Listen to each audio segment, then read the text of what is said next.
So welcome to episode 166 of the artschool live streams. We about to check out some art. So if you're wondering what these playlist is all about, if you're watching this later on YouTube, what is this, like 6 hour, 7 hour long video?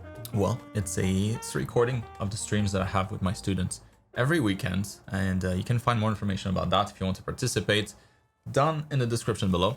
Essentially, if you're a student of the artschool program and you're part of the mentorship option, you get to attend these live streams for an entire year and get feedback every week. So it's kind of like an intense mentorship, but spread across an entire year instead. So so little bit by bit, we get to steer the ship in the right direction. And so far it's worked awesome. The results speak for themselves. You know, the students in here, you guys have been very impressive. And so it's super motivating. And I am looking forward to checking out more art today. So all of this here is what's been submitted for the week. First one on the list, Arya. And let's see what you got there. What's up, Arya? I've done a female pose proportion anatomy study for this week, and I finally continued on the earlier fairy drawing, following your feedback on the shadows. I'd love to hear your thoughts and general things you notice on them. Look at this magical painting right after. Let's start these here. Nice studies in here. So proportions are really good. Let me cross my eyes to see how they overlap. Ooh. Yeah, proportions are really good. Like 90% there. What I would recommend though, like when you do these kinds of studies, use a finer line, because you can get away with a lot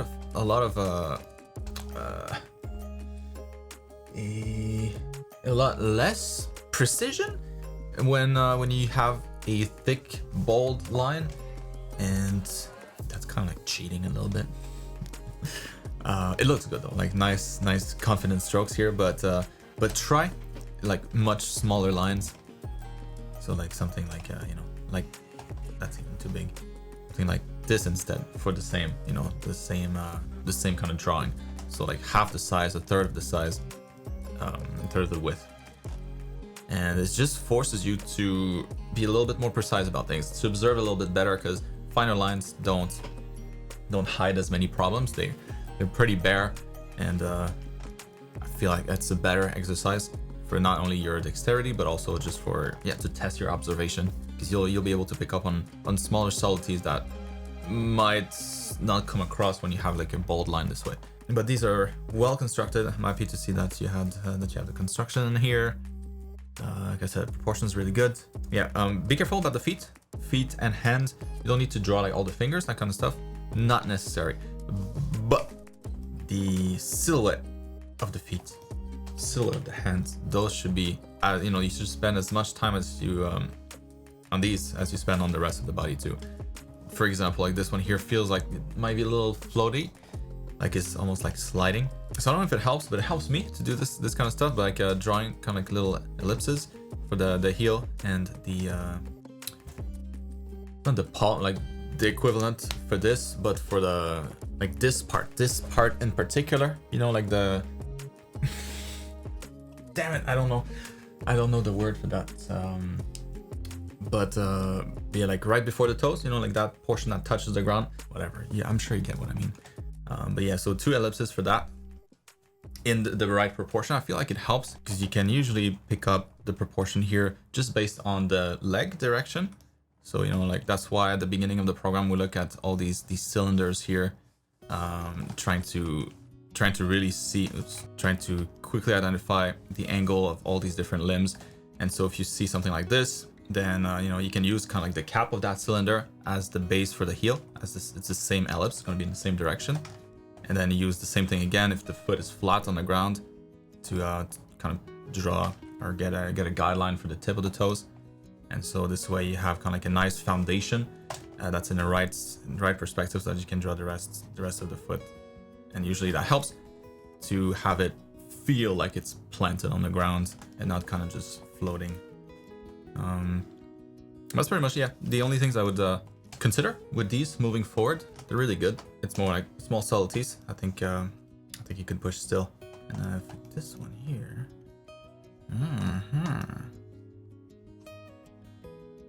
Alright, let me try to spot the differences here. Oh, shadows, I see. So more shadows on the left side of her face. Yes. Yeah, definitely works a lot better.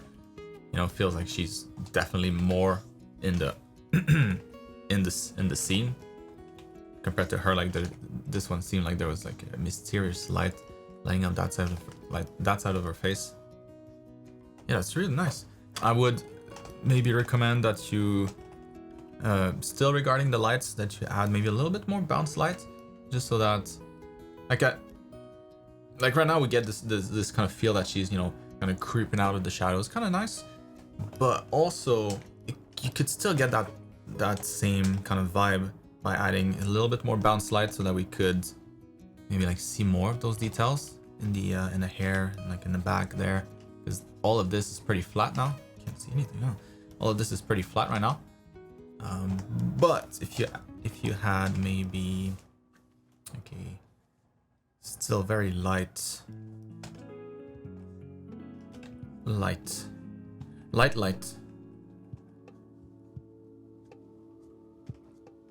Oh no, the police didn't like this. They're coming for me.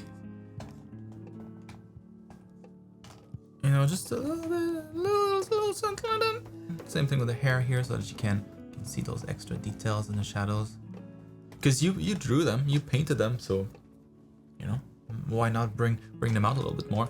And that's gonna help define the silhouette a little better. It still feels like she's creeping out of the shadow, but now we get maybe a little bit more details to admire, to appreciate. And last thing real quick, but the front of her face, like this section here, feels, and excuse my French, but a little horsey.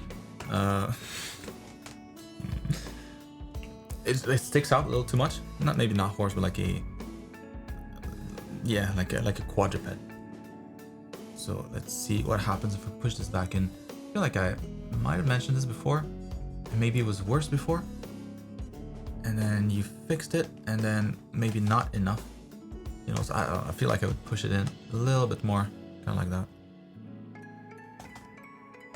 so that the center of her face feels a little bit more flat. Because if it's more to the side, you know, this line here has to stretch a lot more. It seems like a strange profile. Like he should probably even go more like this. But anyways, like that's still that kind of looks good now. Yeah, something like that. Well, that helps Arya. It looks like she's got blood dripping from her mouth. There we go. No more blood. Wipe that off. Hope that helps. Moving on to Gaely. Right? Doing great here. Hope you're having a good one, Gaely. I have 2 environment studies to show you this week. I would like to know what you think of them. The environment with the river is still needs some work, mostly on the foreground, and maybe the blending in the midground. It looks a bit soft. That one here, okay. And then the environment. Oh, okay. Got it. Well, you look at that. That looks really good. What's up? Yeah, very good. So for the first one here, I think the level of detail here is really nice throughout, except maybe in the foreground. Like you could go a little more detailed. I feel like maybe like we don't feel the layering here of the different bushes as much as we do here. Like if you kind of squint, it's a bunch of balls really. Like all these, you know, you have like a highlight here, shadow there, highlight here, shadow there, highlight, highlight, highlight, kind of all kind of angled in the same direction. So the sun, you know, likely is coming from that direction, even though it's cloudy outside. Excuse me. And you kind of get the same here everywhere, and then of course it gets smaller and smaller as you move back here. So you still see those tiny balls, these tiny spheres back there, but they're much smaller. So I probably wouldn't change anything in the midground, but in the foreground I would definitely try to highlight those those volumes a little more. So for example, yeah, like going maybe going a lot darker with this. I say a lot, but just a little darker.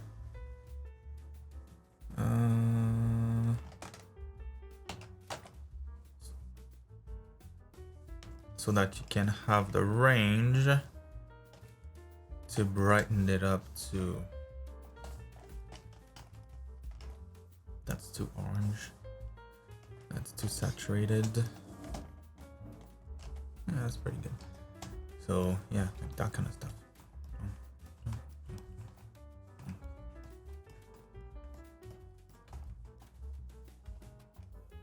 And now this is kind of just rough right now, but you know, and then adding like in the bushes that are closer to us, closer to the camera, maybe going in here and then adding like, you know, smaller details. What are these anyways?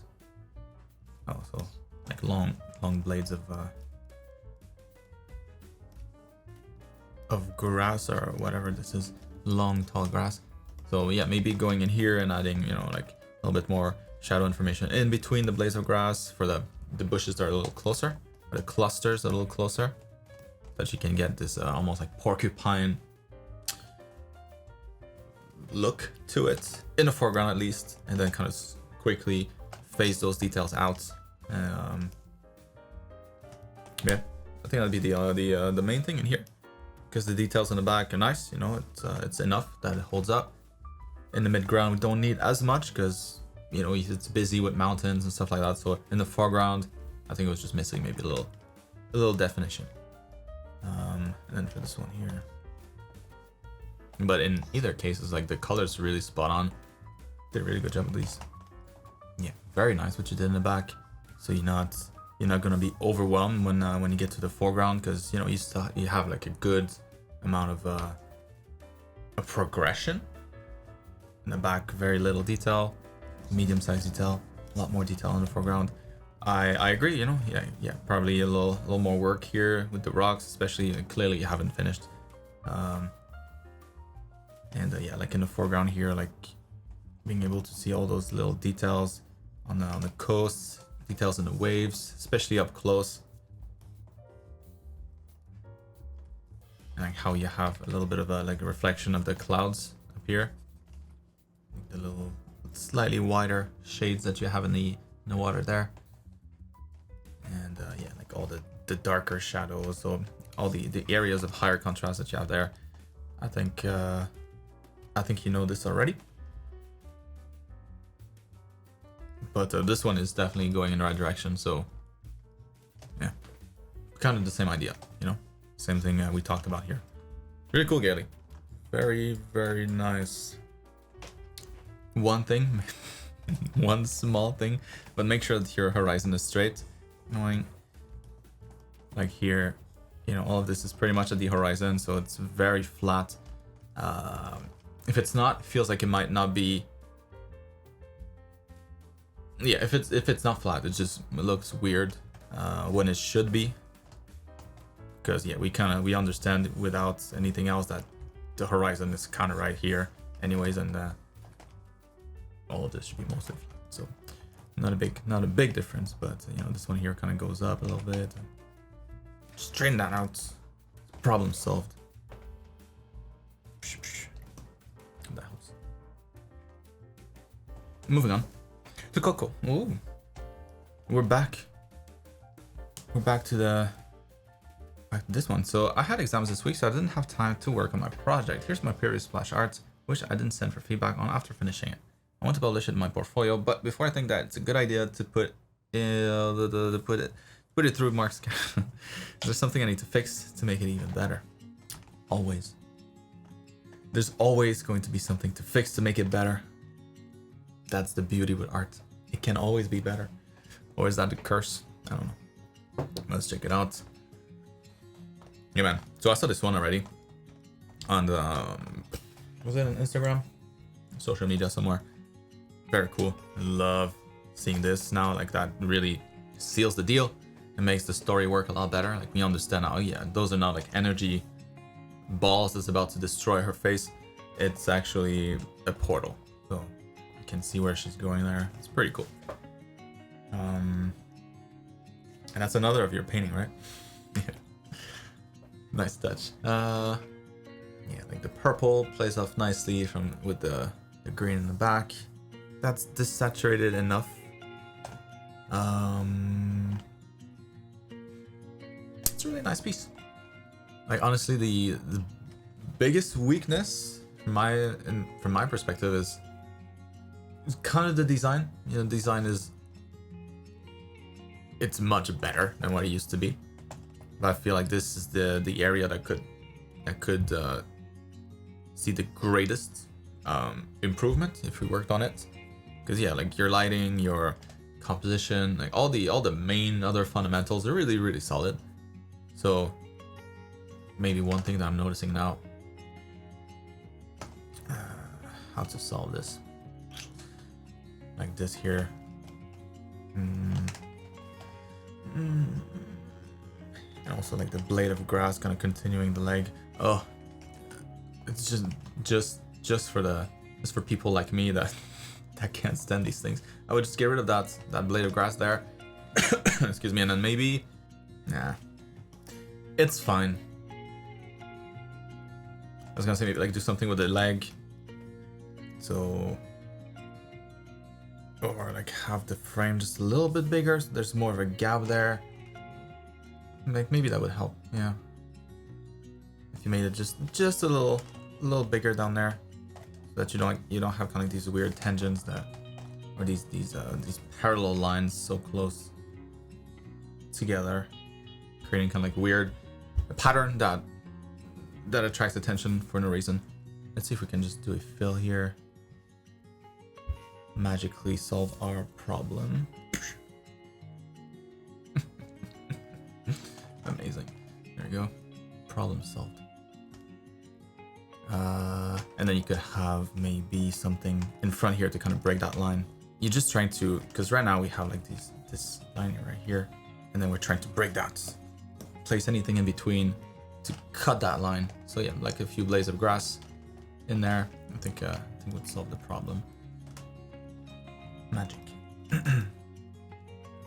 Yeah, design. I think, like I said, it's probably the biggest one. So I guess tricky at this point because you already did all the rendering and all that stuff. So, but that would be the biggest gain in my opinion, because everything else, like I said, is pretty solid. But one thing maybe that you could change if you're not gonna change the whole design is like aligning these things properly, because right now it feels a little off.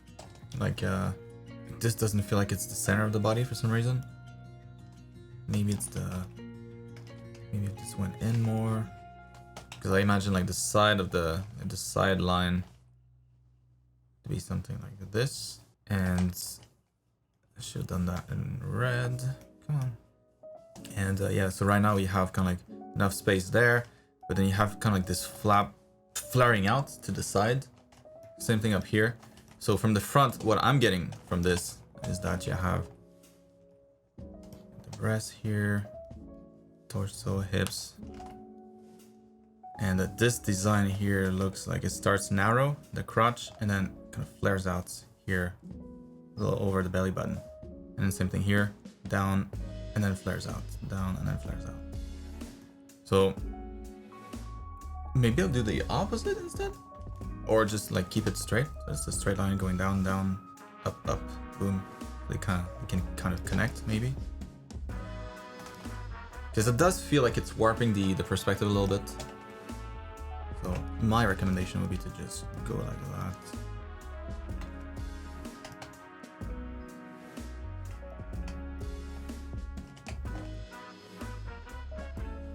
So that you can feel it continuing there in a straight line. And yeah, same thing with the front here. Maybe you need to push that a little bit more.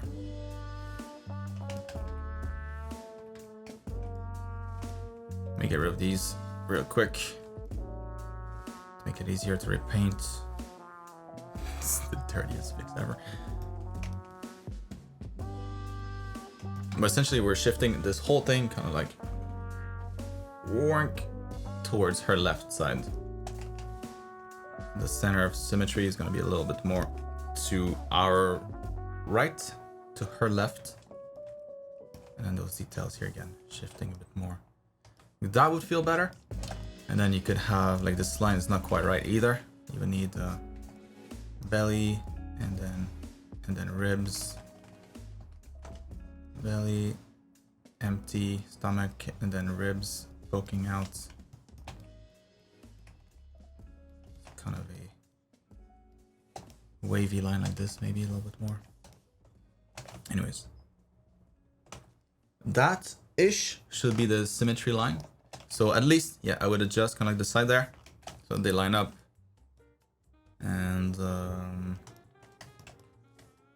if you feel up to it, yeah, like adjusting, maybe adding a little bit more to the design if you're not gonna change too much. Maybe like trims in here, trims or certain details. Like how is this connected to the skin? Is this metal on skin? That doesn't seem comfortable. Maybe there's a little bit of a padding in between. Maybe that could help, like an extra layer between the metal and her legs. And maybe that has a certain color, I don't know. Same thing here. Maybe you could have the same.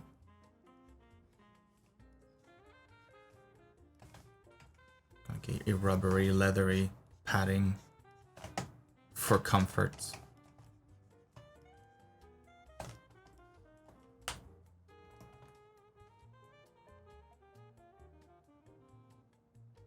But yeah, anyways, that kind of stuff. Or just straight up reworking the design, because yeah, I feel like your newest design, for example, like the girl in gold, you know, she's a lot better design than this one, but you took a lot more time working on her as well, and it shows, you know, it's just a objectively better design. And that's where I think you would gain the most wow points.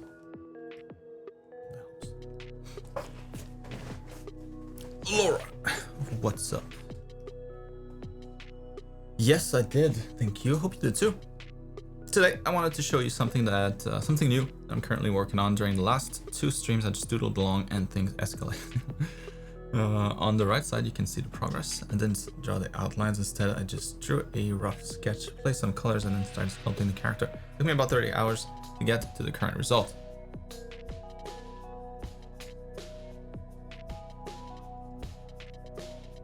Mirror. Yes. Perfect. Good to know. Outlines are often a bit frustrating for me. Do you think drawing without using outlines is a bad habit to develop? I don't know about a bad habit, but I know that you, from personal experience, I've leveled up a lot faster when I switched to lines. Because for the longest time, I used to kind of do that. So I would go straight into, straight into the silhouette, kind of sculpt it. It's just, it makes it harder to break that process into different steps, and as a result makes it a little harder to learn from it, because you can't really pinpoint as easily maybe where the mistakes or your weaknesses are. But also with lines, you just have to be a lot more precise, a lot more accurate, and so you have to observe, feel like, more carefully.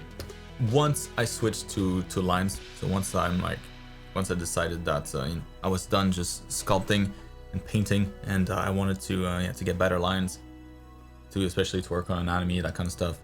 I felt like I've just soaked up a ton more knowledge a lot faster. I don't know, it's a better way to work when it's a more creative process, you know, when you're learning, when you're studying. I think it's better to go with lines, but when you're expressing yourself, when it's like something like this, maybe not. You still did the sketch, so that's good. You know, there's a structure here. You have the construction. So as long as you have that construction part of the process, you know, what you do next is kind of up to you. But working with a clear process always, where you have clear steps. So, you know, the kind of stuff that I show in the classes: lines, flats, shading, lights. materials, that kind of stuff. It just speeds up the whole process a lot. Once you get used to it, it gives you like clear checkpoints to post online if you want to have more material to post online, because the problem with like a workflow like this is that usually it doesn't look that great until the very end, because it stays messy and you're kind of just cleaning up the mess the whole time. You know, it's like cleaning in like a room that's a complete mess. So you open the doors, stuff everywhere, like, all right, now I need to organize this, and then it'll only look good at the end. Like a lot of experienced artists will choose this method because it's more enjoyable. It's less strict of a process. Yeah, and sometimes it just happens this way. You know, like you start something, you thought it was going to be just like a doodle, and it turns into something much bigger. And so then the process is not as easy to, like the strict, more correct process is not easy to follow. It's all guidelines, you know. It's like no rules. Nobody's gonna, no art police gonna come knocking on your door if you don't follow this stuff. But you will see with experience, there is a, like, sure, doing this kind of stuff maybe feels more freeing, but also once you do it a lot, there is a certain comfort in following a process and knowing what's coming up next, knowing that, you know, you've done it many times, you know what result to expect at every step, and it just comes, it helps to maybe motivate yourself, because the more experience you get, the more this is going to become an issue. Like what was it, this 30 hours, you know, to start a project, you're about to sit on the computer and start something, and knowing that you're going to be spending 30 hours on this, it's like, oh boy, I better not mess this up, because then it could be double that, you know. And so following a process then is just, it's a more reassuring thing, because you know that you know what to expect. You've done it before, you know each step, about how much time it takes, that kind of stuff. Anyways, I don't know that I'm answering at all, but yeah, like technically speaking, it's really, really well done. The biggest weakness is probably the fabric, like the folds. Characters look great. Yeah, like his shirt doesn't look as good as the rest of like their faces, the hands, and all the details you have in there. Like the metal, maybe not as shiny, as metallic as it could look. And like, you know, like the folds in here. Yeah, it could just be a little bit more rendered. Same thing with his color there. Same color. For the shoulder part, and for the inside, probably should be different. So we really feel that it's something else that's on top, overlapping it. But yeah, faces though. Faces look great. Beautiful render here, beautiful render there with the hand too. Maybe like the body of the hand is not as big as it should. You know, this portion here. I feel like the thumb, the rest of the palm should kind of start there, and the wrist should be here instead. So it's longer hands for those fingers. And anatomically speaking, maybe his nose is a little crooked, like a little more like a little like this. All right.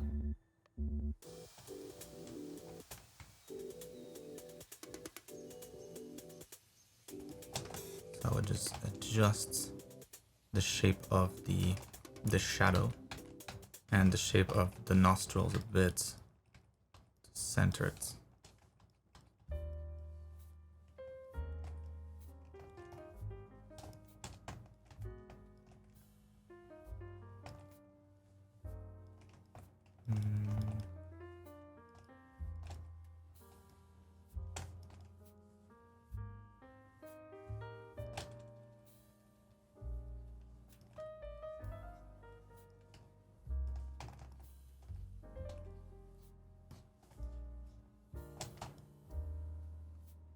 Yeah, a little more centered, like this. Now I kind of flatten the nose too, but don't do that. Just shift the tip to the left, to his left. This one, that was better. Still a little pointy, you know, like he's got like he had like surgery on his nose. It looks like. So the nostrils maybe a little too long. The tip of the ball of the nose here maybe not round enough. But I think it's mostly, yeah, just the nostrils here. Like just adjust that. Already that feels better.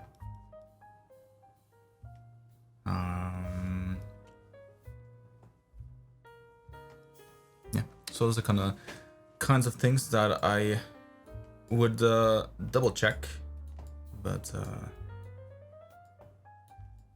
otherwise. Moving on to Nori. You're happy to know your week was full of heads. Continued my VV a bit, but decided that this is my current skill cap, and I left it there. So I got back to art school and continued with term 2 anatomy.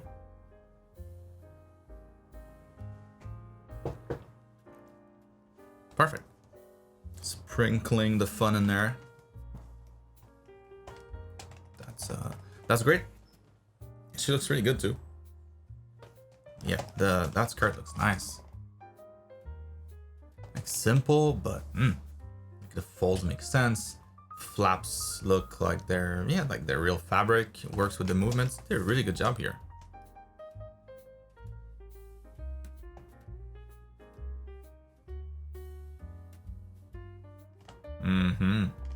Just like maybe for the size of our hands, the feet could be maybe a little longer too, just to match, or just give her slightly smaller hands. Either way,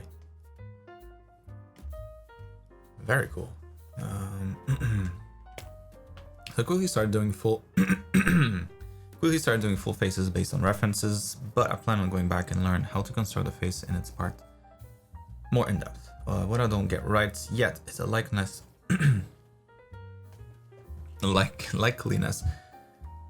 of the person. I would love to hear your general feedback on my faces and what to improve the most to get better results, maybe a bit more recognizability. Is that a word? Sounds like a word that I would make up. It's a word now for sure. Yeah, so likeness is tricky. You know, it's the kind of like the icing on the cake on the cake when it comes to portraits.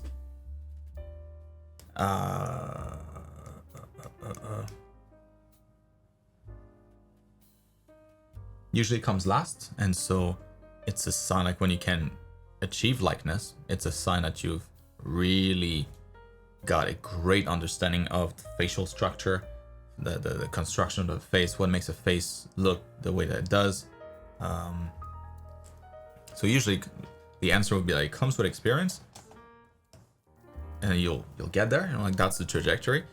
But maybe some things to look at, to be a little more careful about, if that's the ultimate goal. It's all about like the relationship between the facial features, the distance, like the proportions here, like the eyes, the mouth, and the nose.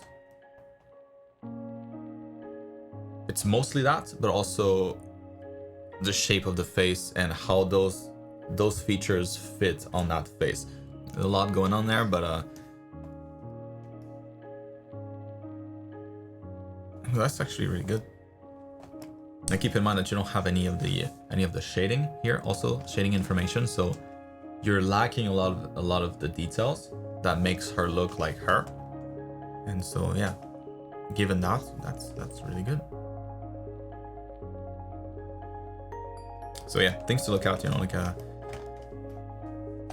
don't have much resolution here, but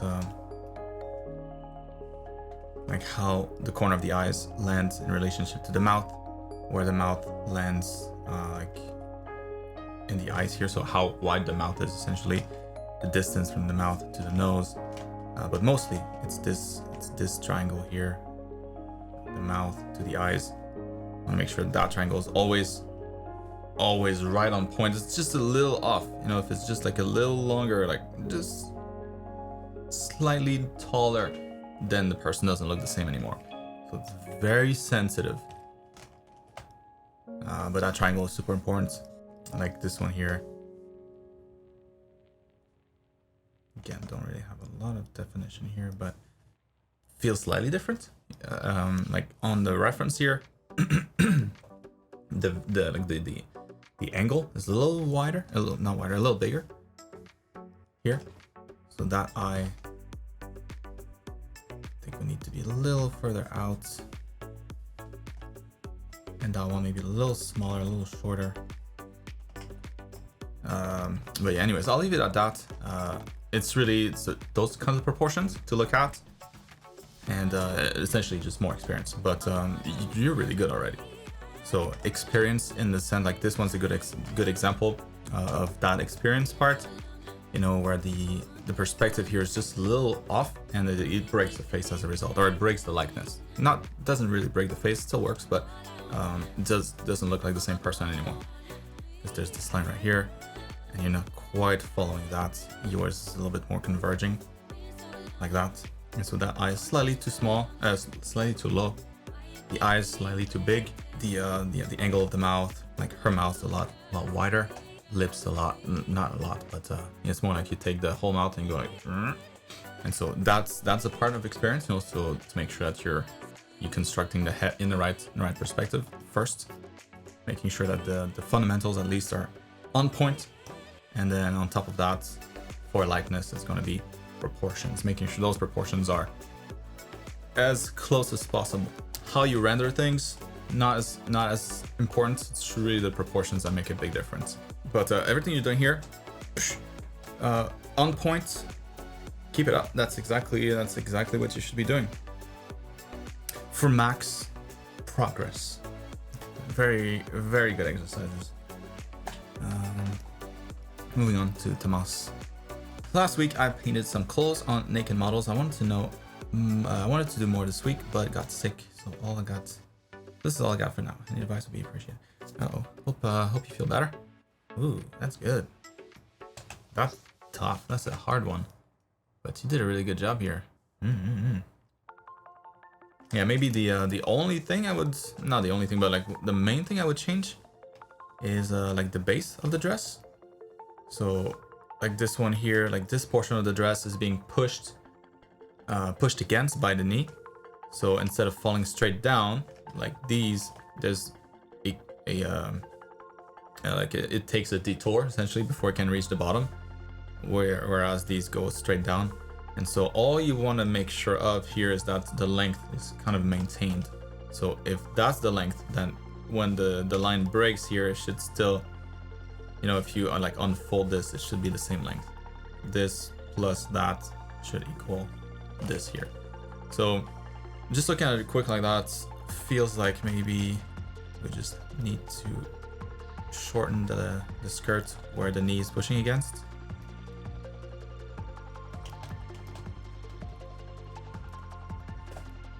To show that there's less length because of that leg position.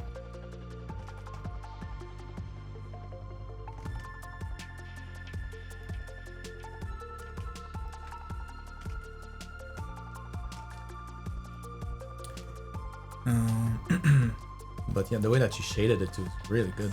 Yeah, you know, short of looking at references to really fine tune this stuff, that's mostly it. But for all of these though, look at your values a little more closely to make sure that they match the reference.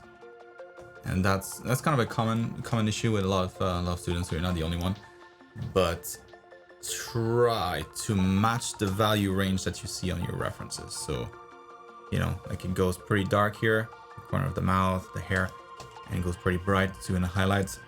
Use the same kind of range.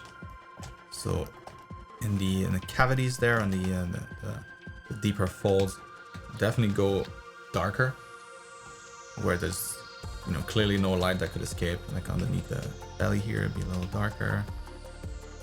In between the folds, maybe a little darker in the deeper folds, like here in the armpit.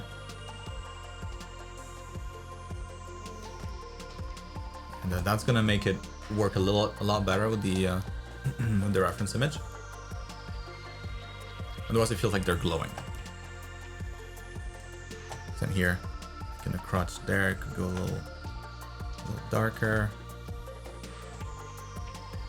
And if there are some deep folds in here, go a little darker with those. Punch these out.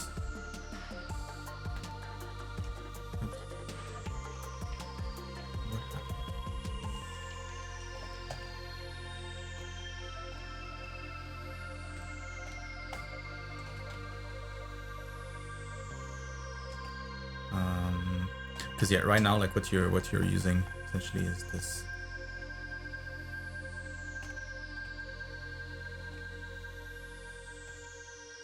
Like this is the full value range, right? And what you've been using with these is only this section, this part. Use the rest. Go as dark as the reference gets.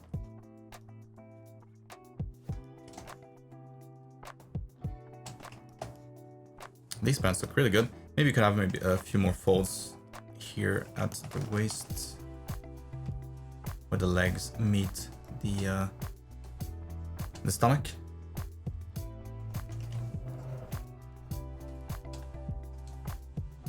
But yeah, in the back of the legs here, that's exactly right. Yeah, the rest looks great. In here, maybe a little bit more tension between those points of tension. So you already have something, but maybe like, yeah, highlighting those a little bit more. So you have like these small folds, but maybe you have bigger ones, deeper ones. Very similar to what you have already, just a little bit more pronounced.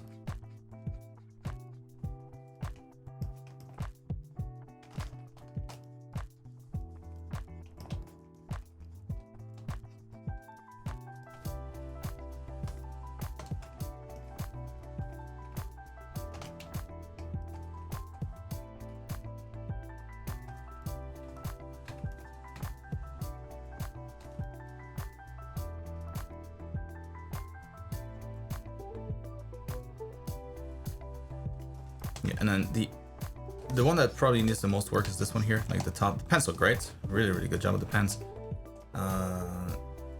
The top of the shirt here, like it's like she's missing, you know, missing her breast in here. Like that line is a little too straight for that to work, so you want to kind of match the same shadows that you have on your reference image softly first. Matching the shadow underneath here too, except the shadow is going to be just a little bit less defined because yeah, something's covering it, obviously.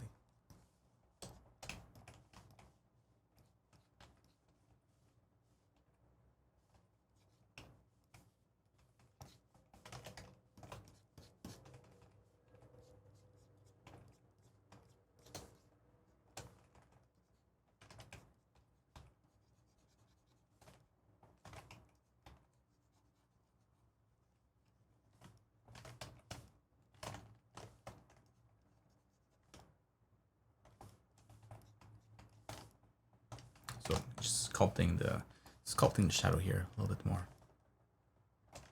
But yeah, this one again, like I would need a reference for this one just to really get looking good, because it's a tricky pose. A lot of tricky stretching here. Got a lot of folds. Gonna be a lot of fold in the armpits. A lot of folds going in that direction. So yeah, I would double check. So like put a long sleeved shirt on and then do the same thing. Oh, and then look at what happens, you know, to all of these things there. When in doubt, use a reference. Oh, that helps Tamas, and yeah, feel better. I order you. Moving on to Dennis. What is this? What's going on here? Oh, that's why. There we go. I thought the slider here was a little narrow because it was partially off screen. Oops. What's up, Dennis? Welcome back. Hell yeah. So, anyways, I've recently been practicing my shading, and I wanted to know if I should fix anything here. Let's see. There you are. What's up, Dennis? Yes, great way to practice, indeed. Simplifying everything down to their simplest volume. And then shading those accordingly. Yeah, dude, that was great. Especially this one. I mean, yeah, like you look at it quickly, it could be a 3D model. So very, very well done for this one here. I think the only thing, and it's not really shading, it's shadow, so it's a little extra layer of complexity, but you know, you have like a nice shadow here. You'd probably just want to continue that for the rests of the arm. But anyways, shading itself was really, really nice. Yeah, and this one, nice as well, but I would go a little darker, like on the edges, just like you did with the first one here. More range, always better, and you can always like tone that down, you know, like adjust the opacity or adjust the contrast to if you don't want as much contrast, but it's better to have it than lack it. But the main issue with this one here, like the legs look great, nice little bubble butt, everything else in here, the arms, that's good. It's just this section of the back, kind of not shaded. Maybe just forgot, but yeah, it would be just the same shading as what you have here. So we can actually just be lazy, grab that here.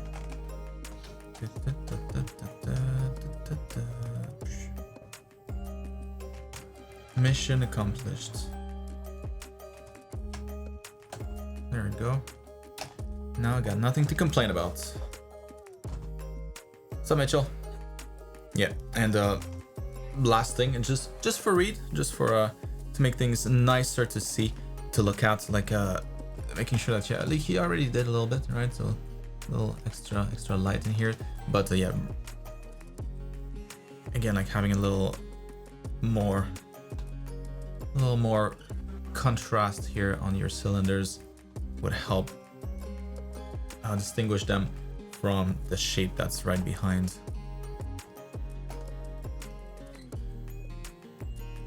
So yeah, just easier reads this way, but it all comes down to just more contrast. Otherwise, yeah, the direction of the light here makes a lot of sense. Like a good test for this, or a good maybe alternative exercise would be to take the same guy here. Like preferably you would have this silhouette with just flat colors on its own layer, and then the lights, or the shading in this case, is an extra layer on top. And so I might recommend that you try a different angle for the light with the same silhouette, like with the same one. So this one here is lit like the light coming from that direction-ish. So maybe having something different, you know, like coming from that direction, or coming from the back, or coming from below.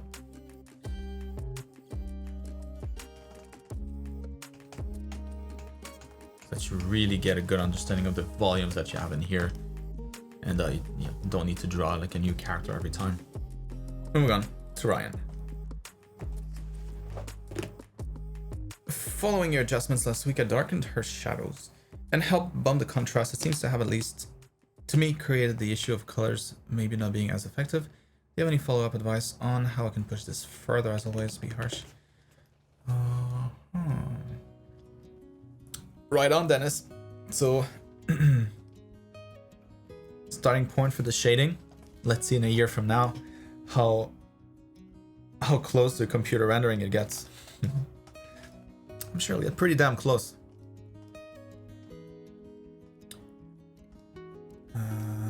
Yeah, excited to see the progress for the next year.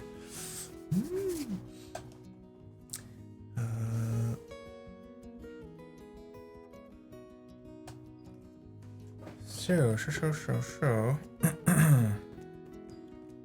Oh right, yeah, completely forgot about this. Do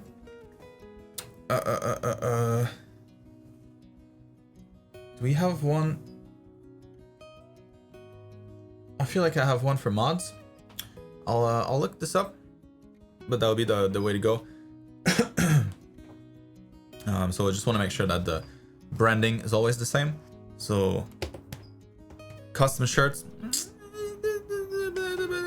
maybe not, but like an official one, yes, no problem.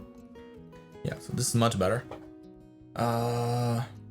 Still the composition a little curious, you know, like feels like something is missing in here, maybe like another character or like a, I don't know, like a stalker behind, or yeah, she just feels kind of lost, you know, in the middle of the frame.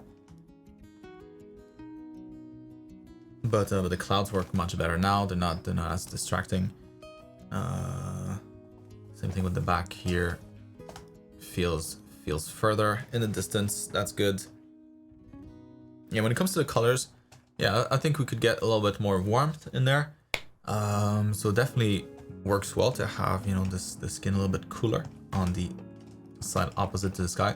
But one thing that's a little strange right now is the light of the sky, the light of the sun is lighting up those clouds from the top, pretty much from the top, right? It's not a real angle, but she's lit differently. Like she's lit from the side instead. So feels like if you just added maybe more light, her head, more just adjusted kind of the angle of the light source here. I think you'll be able to get back that warmth in the colors, no problem.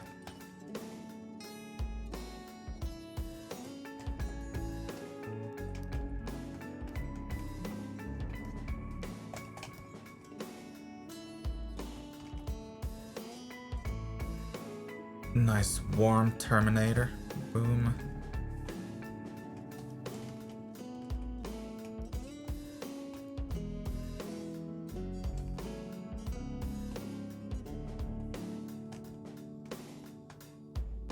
And now it feels like it matches the lighting maybe a little better. So that's mostly the problem. If you want to keep the lights from, you know, the light source coming a little bit more like just a sharper angle, I think you just need to adjust this on the clouds too. So like, you know, they're all like spheres, so it's really easy to adjust for those. Just kind of shifting the direction of the light there, if that's what you want to do. So either way, it's just that right now there's a disconnect between the character and the background.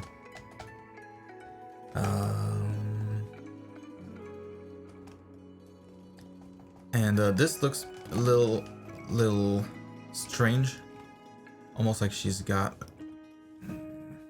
like a little too much on the side. It feels like her torso is just maybe like too narrow. So let's try to just widen it just a bit.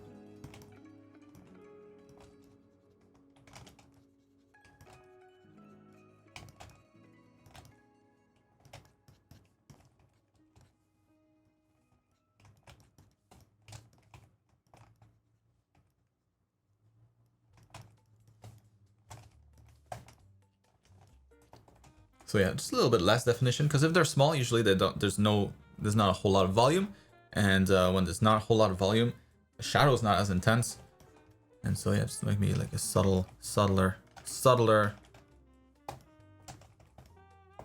peek at it. So just kind of like a suggestion of it rather than like drawing the entire outline for it.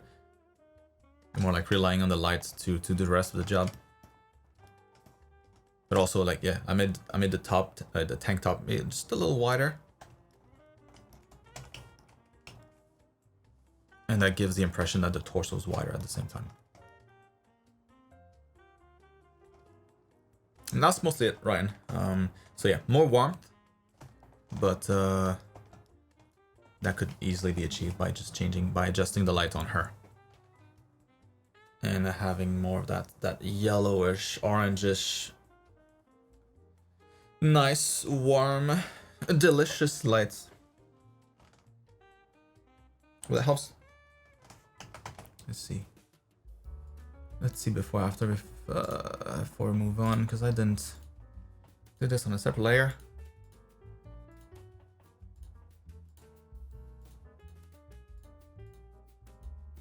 There we go.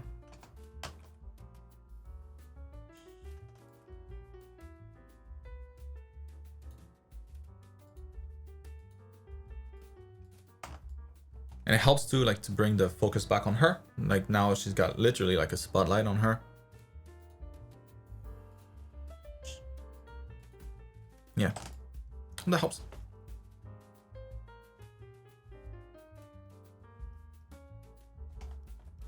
Moving on to Sarah. What's up, Sarah?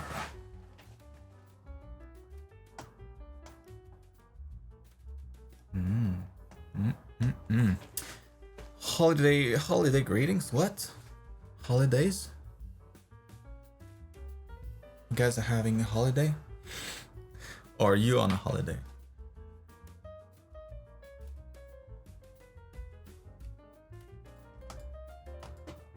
Hope you're having a good time. North coast of Germany. So the character sheet is on the final stretch with only 2 poses still missing. I've also made a quick little illustration of a creature we call the, oh boy, Dyke that I created out of many local characters. 6 hour holiday trip. Super cool. So not wasting the trip and collecting material for art at the same time. That is the way.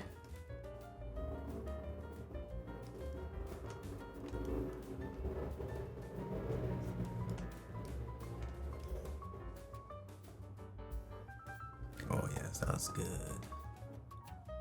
Ooh, yes, very nice. Love the extra render in here. That was good.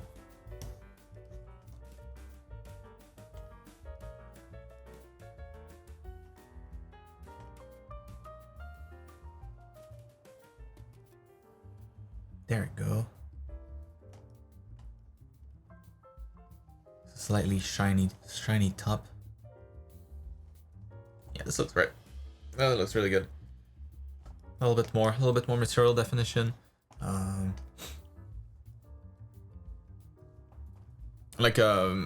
Sometimes if the material is not that obvious, or if you don't feel like you're able to push them enough, I don't know that you need that much more, to be honest. In here, like it's pretty clear what everything is, but it's common also for people to have kind of like just these little spheres, material spheres, for like let's say that, like let's say you want the shader for the skin to be to have a particular look.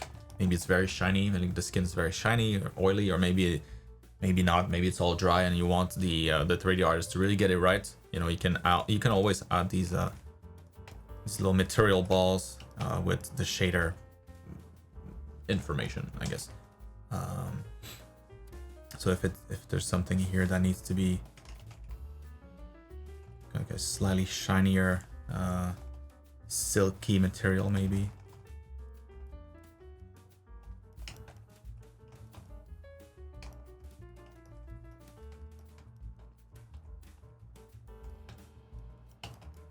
Whatever, like something that needs to be shiny, that could be for for whatever, but you can definitely add these in too, if there's empty space too. Just extra information for the design sheet. Answers some of the questions that the artist that comes after you might have when it comes to modeling these. That's only for video games though. So if this is more for like a TV show, that's not irrelevant at all. So don't do that in that case.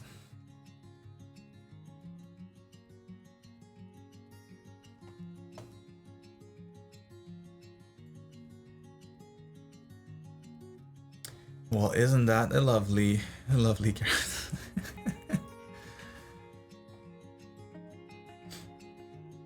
So sexy.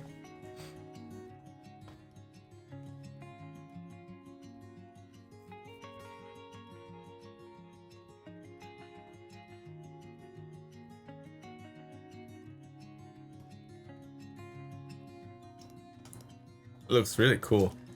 In here, like I love what you did with the seaweed. Like the range of values there is really nice. So you can clearly tell some bits are sticking out, other ones are kind of like more subdued in the shadows. Very cool. Don't have the same thing with the cloth though. Like this part here is a lot more washed out, a lot less contrasting. Maybe it's because this is meant to be fishnet? Is that it?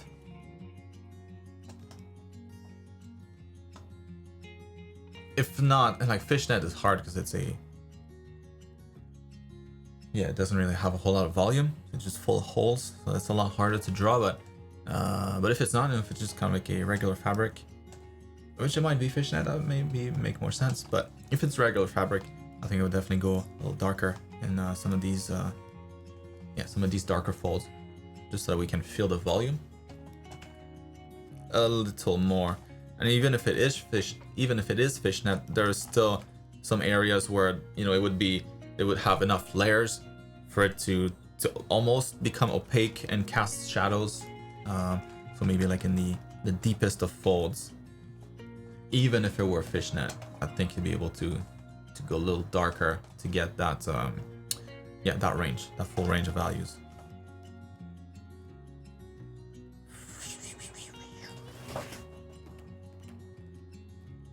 Yeah, otherwise like the rest is really nicely shaded. The main criticism about the design would be more like the fact that we can see the face.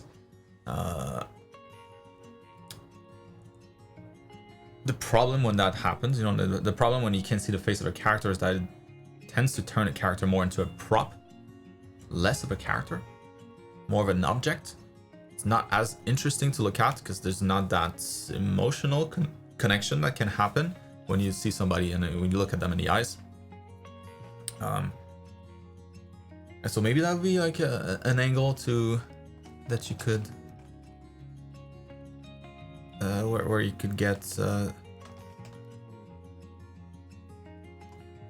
little bit more out of this one here. So maybe maybe the hat kind of busted and you can see like part of the eye here, or just one eye is enough. Also, doesn't have to be both, but yeah, I feel like that's missing. Like it's hard to care for this character when you can't see the eyes. Same thing with all the characters and all the TV shows, all the movies that you've seen before. When the character doesn't have eyes, when it doesn't have faces, usually those are the characters that are gonna be the least interesting. Yes, because of that. But easily solved.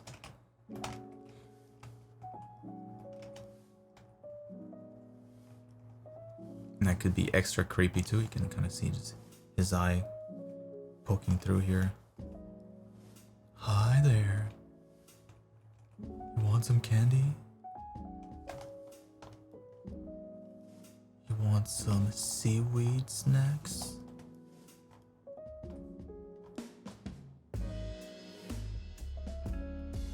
Not true. One more thing I would add. I would recommend that you add a little bit more warmth in certain areas, like probably around here, around your focal point. So instead, because right now everything is really cold, really cool. It's a cool palette. So maybe warming up your yellows a little more, just in certain areas, to attract the eye there. Like maybe that's too much. Probably too much, but it's a little less than that.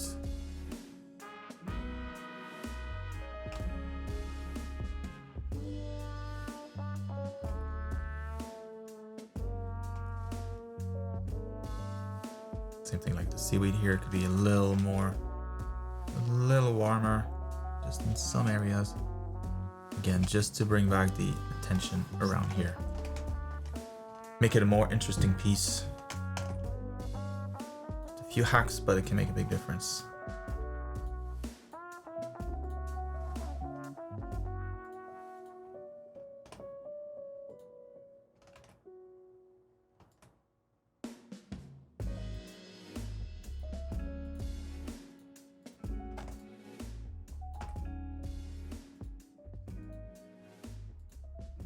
Feel even from a small thumbnail, it's a little more clear where you should focus on this way. And of course with like the red eye, that's kind of cheating, but it works, whatever. Yeah, hold the house, Sarah. Very cool, and I love your thought process. You know, you're going on a trip and then finding every opportunity that you can to improve your art. You know, you don't even have to be drawing. Just walking around and looking at different things. Like, huh, that's different. Huh, that's how it's made. Oh, interesting. Another great way to progress. Always thinking about art.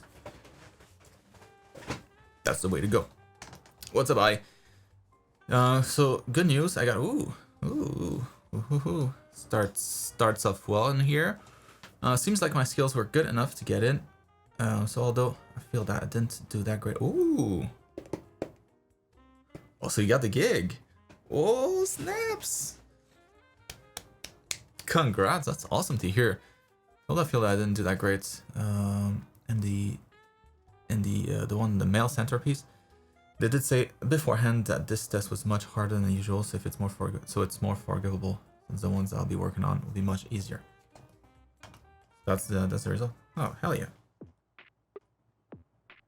Turned out really good. Oh man, you should have seen my art test of the first job that I got. It's way worse than this. So, awesome, dude. Congratulations. That's really cool to hear. So regardless of that, how well did you think I did on the Centaur? Put into consideration as well that this is my first time drawing animal creatures and even male characters, so the anatomy is already not that good. It's already pretty good. So the other pieces of fan arts for a VTuber that I know, which got 1k followers, so this is a piece commemorating. Is that the word? Commemorating? Whatever. What do you think of the quality? Is it getting better than before? I still don't feel like my art is good enough to be on pro level yet. Well, joke's on you, you're a pro now. So do you have any like tips, tricks, or advice to make it much better? Make it feel like it's on a pro level. This time is not really art question, but from how my art looks, do you think that it was good enough to get a job? Because although I know that I got accepted deep down, I feel like I still suck. I wonder if I can get there. I think it's a normal feeling. I got the same thing when I started working. You know, kind of puzzled as to why they would accept this art test. Like I was sure that I was never gonna get the job. And then they're like, yeah, you know, we're sending an offer. What? You sure? But that's great. You know, don't question it. Worst that can happen is that you lose your job. It's pretty bad, but you didn't have one to begin with, so yeah, whatever. Learn as much as you can on the job, and yeah, and take it as a sign that these people saw what they wanted out of you, and they think that you'll be able to help them make money. That's good. That should be a good tap on your shoulder. Yeah, the imposter syndrome is that didn't come out. Imposter syndrome. The imposter syndrome is a real thing, and I think there's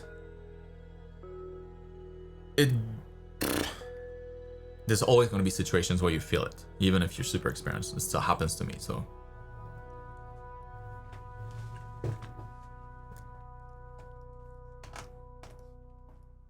So depending on the project, are you at pro level? Damn right you are. Like I said, you're a pro now. What? Get that thing out of your head. You're a professional artist now. That's your job. So whatever you do is pro level. But yeah, anyway, so just to answer your question still, any tips, to make it look better or to make it feel, at least for you, that it's at a pro level? It's anatomy. It's really, to make it feel like it's at pro level, it's making sure that all your fundamentals cannot be picked apart. You show them to a professional and be like, they might not like the end result, and that might be like their personal taste, like, I don't like the design of the character, or I don't like this, or I don't like that, maybe you could have used different colors, blah blah. As long as they can't say that, oh no, this is wrong, it's a matter of preference. It's just that, oh no, like technically it's not right. Technically the anatomy is a little off. Technically the shading is a little off. Technically the design is bad. You know, it's like too chaotic. Maybe there's not enough repetition. The shape language is not consistent across, that kind of stuff. Or the amount of contrast too high or too low, whatever. As long as that's not the case, and as long as the fundamentals are solid, you should be able to consider that pro level. The thing in your case, I think that's still you know, a work in progress. The anatomy part, especially since you do a lot of characters. It's like this guy here. I mean, very good. But some things that could be improved. Maybe the head's a little too hidden, or like too buried in the muscles. You know, not enough length for the neck here. Probably would need a little bit more space for that neck. And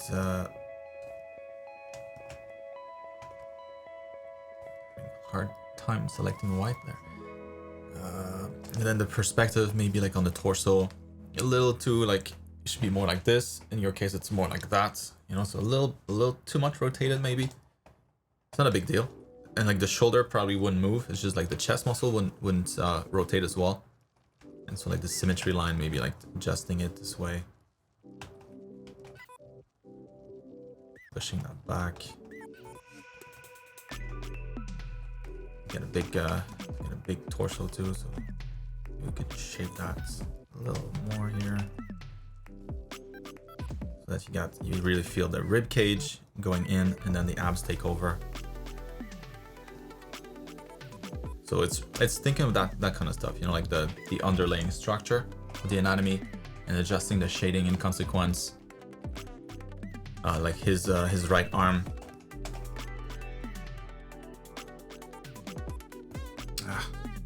Again, Huyan. It didn't happen with Welcomes before. Stop it.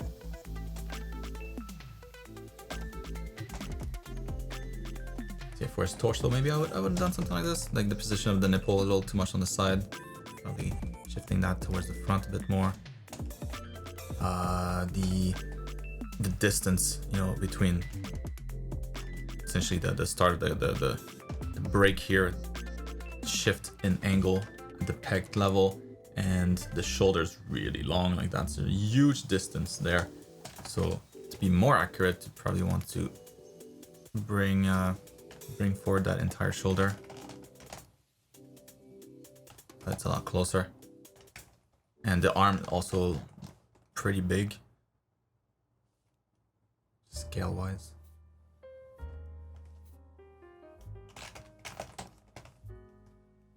God damn it, still happening.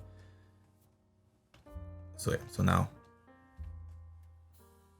the chest can actually insert on the humerus properly. Shoulders got enough place to exist. There you go. And then the bicep here, the definition in the arm, maybe a little too little compared to how just jacked he is on his torso. There's no ounce of fat or water in here, so yeah, the arm would probably follow the same logic there. Be able to see all the definition here and different muscles. Big triceps, flexed bicep. Now he's got two arms. Two right arms. Be gone arm.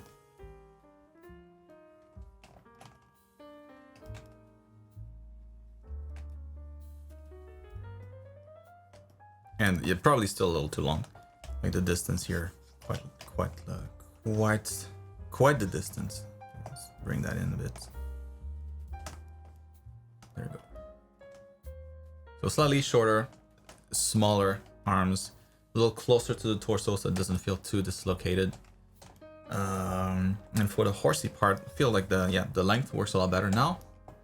It's a little longer of a torso. But this leg here is still problematic. It's just too long. I think that's what it is. If you unfold that, I mean, we can try it.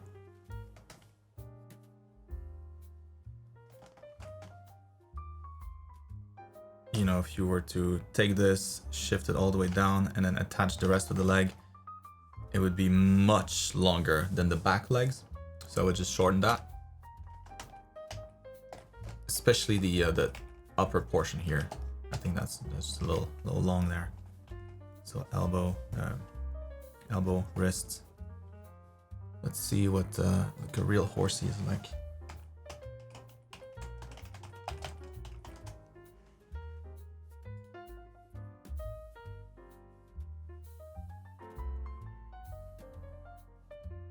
Or maybe it's the sorry. Actually, that's more or less correct. Is this section that's too long. So that's about right. It's just this here that would be, it'd probably like stop right there.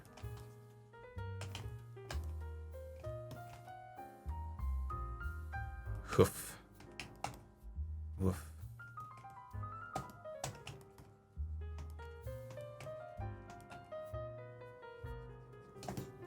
Maybe more like that. A little shorter. But also maybe this is a little long still. Just a little shorter. But it's mostly the arm part, the hand part that's still a little long. Yeah, otherwise, man, that came out really good.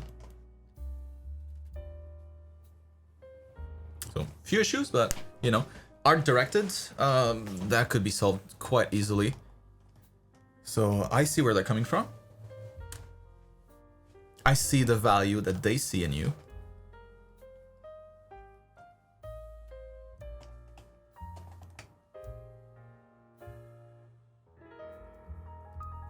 These are all very nice.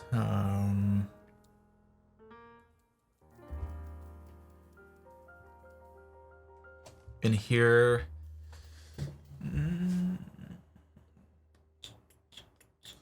maybe it's like the shading on the arms, or there's something going on with the arm here anatomy. It's not a big deal, you know, it's just like a small nitpick, but the shoulder would go a little lower. The arm, like the shoulders, remember, they're pretty long. It's a long muscle, especially if it's not developed. If you're like if your bodybuilder turns into this boulder, this big ball, but if not, it's kind of this long muscle along the humerus, and it is quite long. And so this one here, I think you could have it go a little further down and kind of adjust the silhouettes as a result here.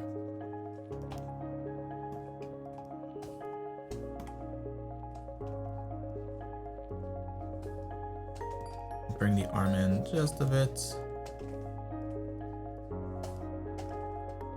And then you kind of adjust the shading as a result of that change. Same deal with the other side too. And then the perspective on the skirt, like we're seeing the character from above, to be able to see inside of the skirt like this would be very unlikely. Like to be able to see that on the inside, she'd have to have her, like her son of a bitch, like her legs up here almost, you know. Feel like she's doing like a yoga pose or stretching, like she's laying down and then she's trying to reach her toes or something. So yeah, more likely you won't be able to see on the inside. You'll see the outside only, like you're looking at the top of a cone rather than the underside of a cone.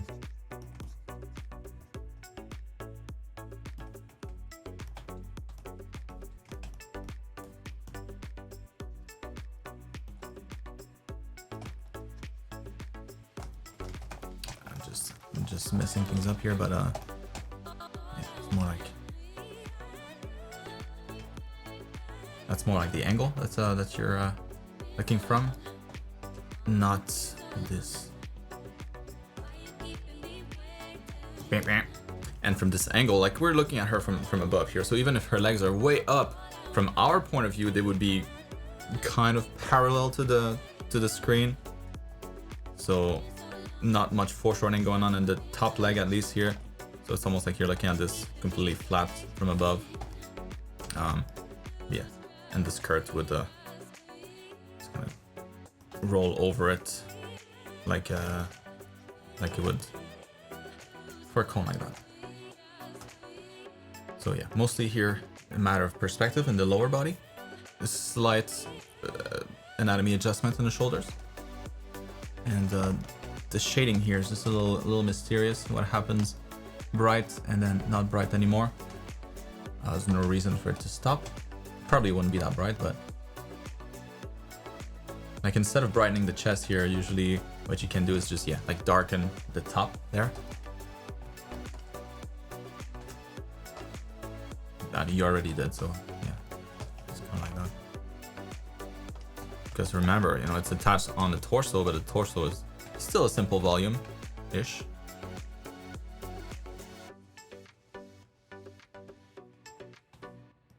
So if she's got this kind of shading going, essentially that's the torso, and then you're gonna have these things on top.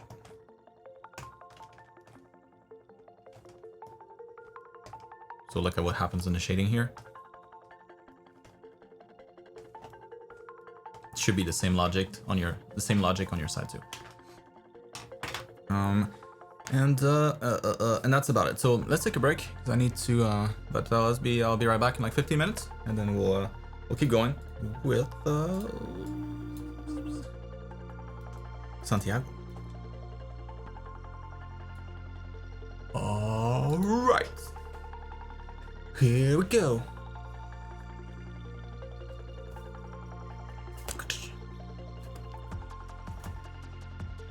So, business has been attended.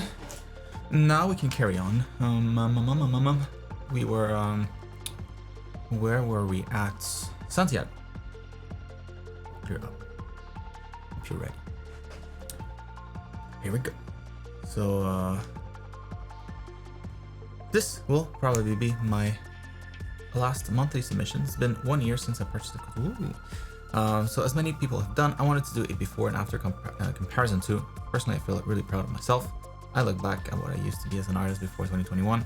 I've learned so much this year because I decided to take art seriously just at the beginning of January.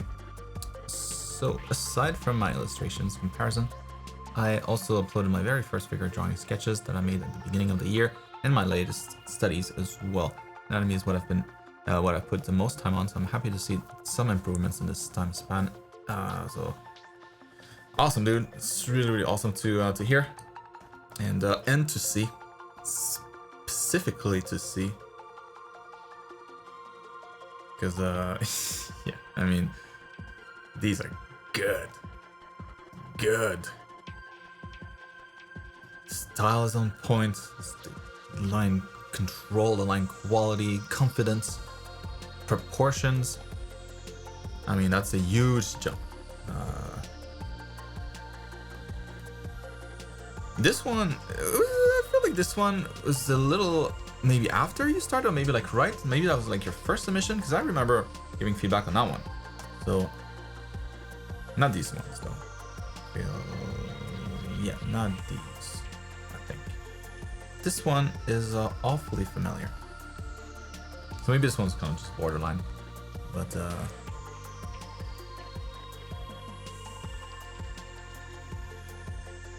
yeah, for your progress, man, there's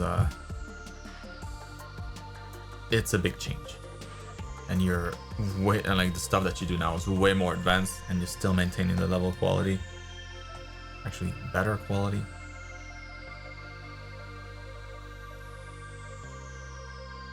Impressive stuff for a year, especially. A year is a short time, but not in our group, clearly. That's a lot of time. Damn, dude.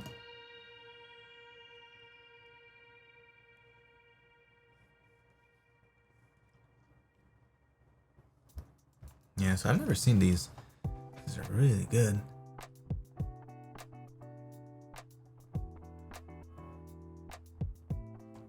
Like the last, the last little things that you should fix really when it comes to the anatomy is being mindful of symmetry.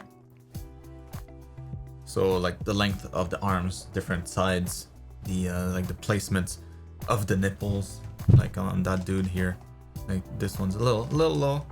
Like it's one thing to look at the reference, but also you have to pass it through your filter of knowledge. Like if something looks like, that's the kind of stuff that your eye right now should be able to, pick up. Like the fact that these nipples are not quite at the same height.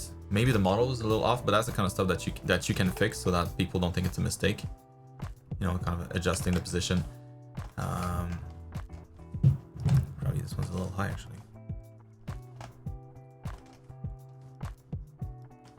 So yeah, so there's a difference between what you see and what you know should be right, and always go into it with what you know should be right. I think the construction that you're familiar with, that you know how to do, right? And then after that, supplement with the reference. So there comes a time where there's like a shift that happens. At the beginning, you're just looking at the reference, you're just trying to gather as much information as possible with the little knowledge that you have, trying to find like different reference points, different reference points for the different body parts, the length of different body parts, that kind of stuff. But as this goes on and on and on, and you learn how to do construction, eventually you won't look at the reference first and then copy it. Try to copy it.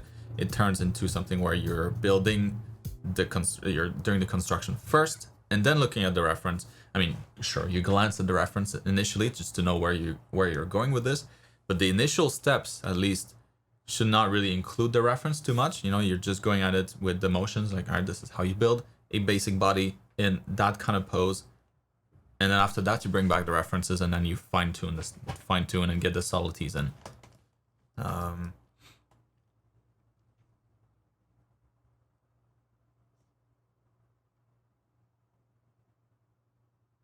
So like that's why like these kinds of small errors like wouldn't really happen then, because then you build your torso, it's rib cage, all right, you have the rest of your torso here, you have your shoulders somewhere here, and sternum, so your chest gonna be somewhere around here, and then from just that basic construction, without even looking at the reference yet, that your nipple should be somewhere around here. And then you can look at the reference and be like, oh, in this case, this maybe this arm is raised a little bit, so it slides up a bit more. This one maybe is like flexing down, so the nipple's gonna be a little lower, whatever. But starting with the construction, with the right construction, and then adjusting with the reference, that's the way to go moving forward for you. At the level you're at. So rely a little bit more on your own knowledge when studying. Rely on your own foundations and use reference as a supplement rather than the reference being the foundation.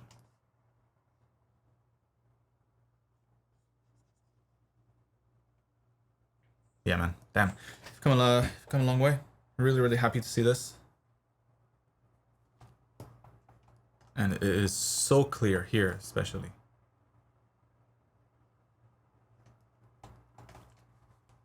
Hope to have you stick around, because I want to keep following your progress, your career. I expect great things to make it happen. Moving on to Arya. So since I started art school, I'm really excited to learn all this new stuff, but constantly drawing and studying fundamentals is kind of burning me out. So YouTube video from today really helped me with this. I went back to drawing elves, as this is something I love to do. This below is the result of that. I feel like I need to challenge myself more than just drawing regular front views. That is my comfort zone. So in the second drawing, I tried this. Do you have any critique on the pose, hands, overall silhouettes as a starting point for a further rendered illustration?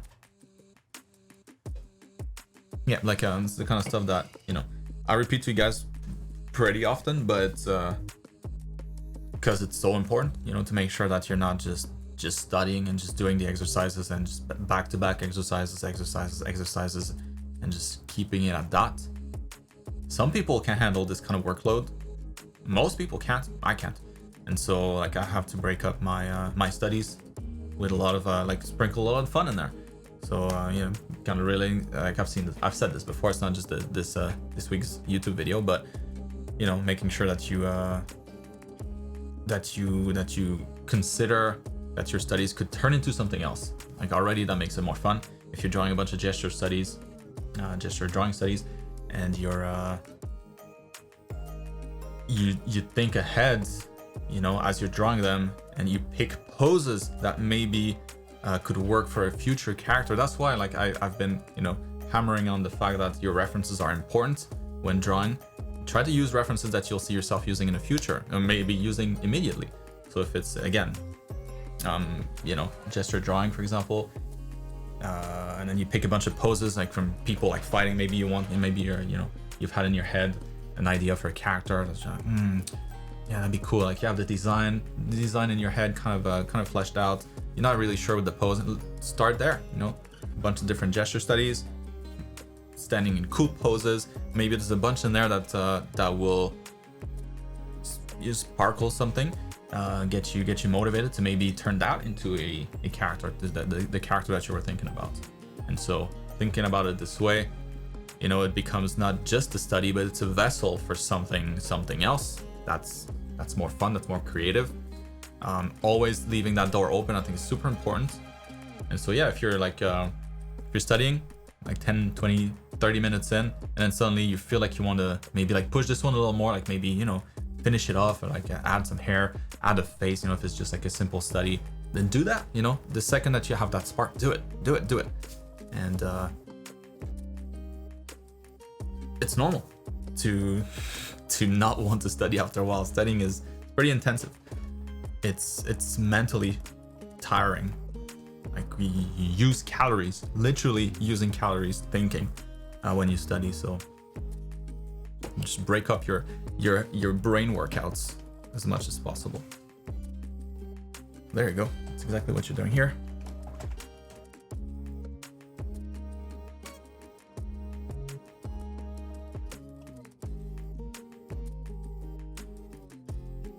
And just like a quick thing about this in particular. Nothing bad with drawing characters from the front. What's bad though is to mirror your characters. So it's actually pretty challenging to do like the same eyes on both sides. So it's a good practice for that. So I wouldn't see this as like little challenge, you know, even if this may be a little bit more comfortable for you.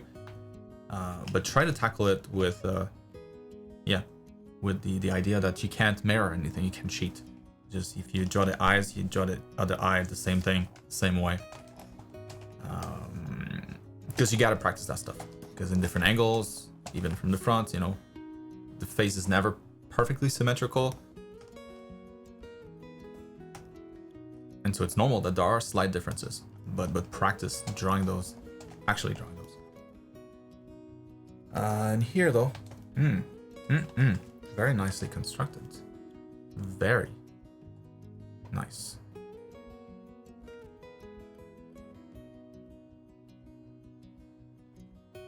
The only thing maybe is that the face is a little low. Like there's not a whole lot of space for the chin, especially from this angle. Like there's a lot more chin than there's the rest of the face. Like in here, the face gets bigger, but it shrinks. You know, like look at the distance between my fingers here. It's a lot smaller when the head is tilted back. But here, it gets bigger almost, because you can see more of the underside. I should shave, huh? But anyways, all this to say that I think it would work better if you just shifted that up a bit. Also keep in mind that the eyes are like, the eyes, eyebrows-ish, line up with the top of the ears. And so if you can draw a circle, an ellipse around that head, just like you have here, using kind of the same similar ellipse, the ears on the side there of the head should be about at that point, right? Because that would be at the same level. So your ears may be a little too high.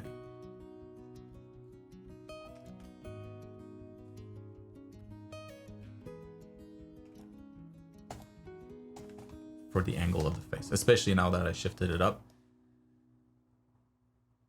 It's the same idea of you know, eyes, ears.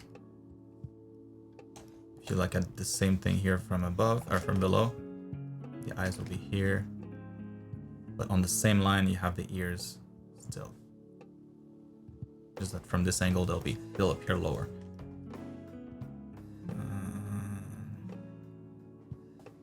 Because they gotta touch that cross-section line.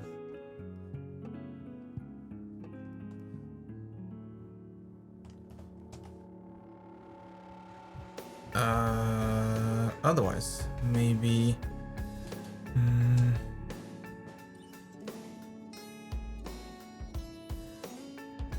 maybe this arm here feels a little short. Could be like, I think that would work better if the forearm of the upper arm was a little longer and like the forearm was foreshortened the way that you have it. Or actually just longer, yeah, like this would work better because it's already shorter than this one.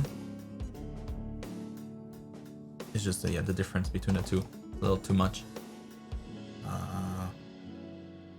And usually, like if this hand is reaching forward, like, yeah, I guess the foreshortening effect is not as intense here. It doesn't seem like it should be that intense because the hand is not that much bigger, so it doesn't feel like it's that close to the camera. It feels more like she's got it pretty close to her torso, you know, kind of like that. And if you look at my hand this way, like my arm, like there's not a whole lot of foreshortening going on here for the upper arm. A little bit going on with the forearm, but it's pretty limited. So if you wanted this foreshortening effect to be a lot more intense, then the hand needs to get a lot bigger in relation to the head. Or just yeah, remove some of the foreshortening on the forearm if you want to keep the hand the same size. And then like the rest of the torso here, maybe a little thick, a little too wide here for the torso, the rib cage. Get your rib cage here, shoulders.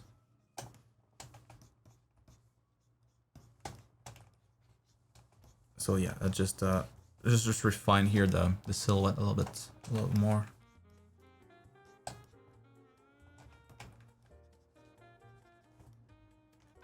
little less chunky.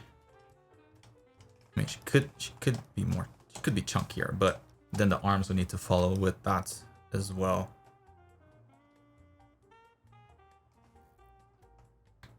And it's just like this here would need to be a little lower, because otherwise there's not enough room for the rib cage. Alright, so if she is in fact chunkier, then yeah, you just want to have that separation here be a little lower.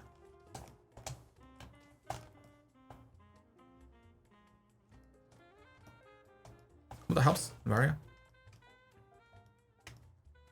Very nice start. Very nice start, though. Like I said, the face is very clean.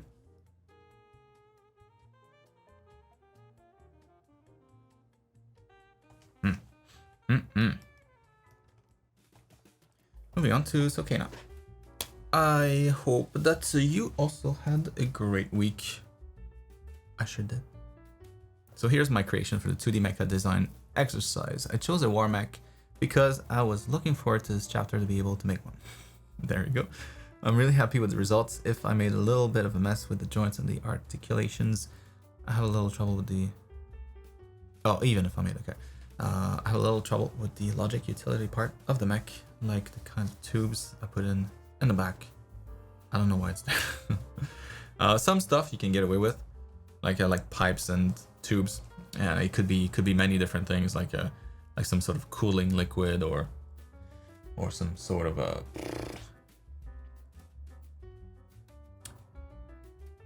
mech blood. I don't know. But cable is a little bit more forgiving. I should study some reference before this. Don't tell me the things that's not okay. Oh, nice references here. yeah, like if you're into mechs, you know, like if this is interesting to you, of course, you know, the stuff in the class, you know, regarding the joints and all that stuff, that totally applies here. So there's a lot of that. That's the anatomy of the mech, you know, so it's important if it's exposed. In your case, not too exposed, so it's not too big of a concern. But maybe like here, a little harder to see how that would bend, and maybe at the legs too, like having a little more clearance here. Although not that big of an issue, this particular one. But something that helps a lot, you know, getting just a much better understanding of mechs is to get like those model kits. Little some of them are not cheap, but let me see. Gunpla.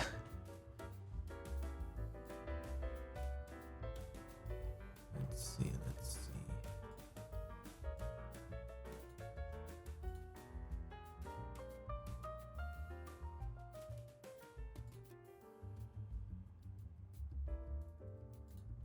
Like building these things, because it's all like layers per layers, and you start with just like the frame of it. It's the frame that's the most important, the most interesting, I would say, because you get to build the joint. So you actually have it in your hand and you're building it, and then you can move it around, and like you see how it works, you see the function, and it just makes a ton of sense. And like every time I do one of these, not super often, but when I do, like you just start to notice so many more things. Like you level up just by doing these model kits. Anyways, highly recommend, you know, if this kind of stuff is something you love to do.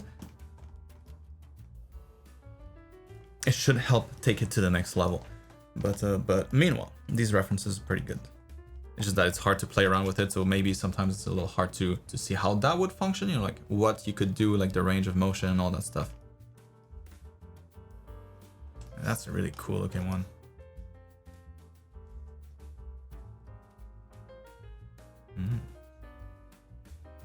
Very aesthetic shapes. Anyways, let's take a look at yours here.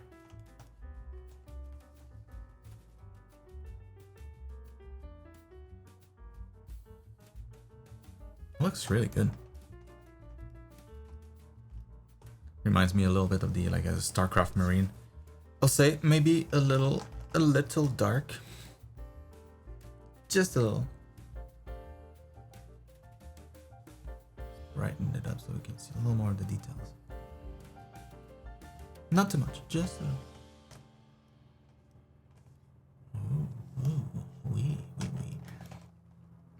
All right, so with this, first, so the design of it, it's pretty damn good. Everything seems logical, good proportions, silhouette looks cool. So the first thing that I would probably adjust would be the perspective, just a little bit. So it looks like you have the hip joints going in that direction. The shoulder joints, that's the problem. The shoulder joints seem to be going in the same direction, so kind of parallel lines there. Not so much a problem, but it is a problem when the legs are not following that. The knees are pretty much doing the same thing too,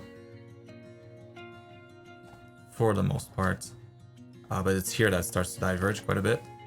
You know, so avoiding this, either have it all parallel, so kind of a more isometric view, not any vanishing points, or use the vanishing points. So let's say you do this for the legs, about here, so your shoulders, you know, would just need to be a lot more foreshortened for this particular perspective to work. This one being up here, and you would do the same thing with the elbows, making sure the elbows line up. Actually, this lines up quite well, but like the details on the torso and making sure all of this following the same lines. So this is a little issues here with not the anatomy, the perspective. I think the easiest way is probably to just adjust the legs. Maybe make that leg a little longer, that one a little smaller, and then you get that isometric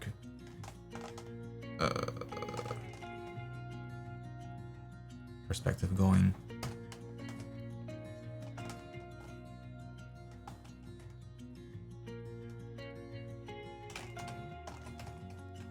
Just want to make sure that the feet are kind of in the same direction too.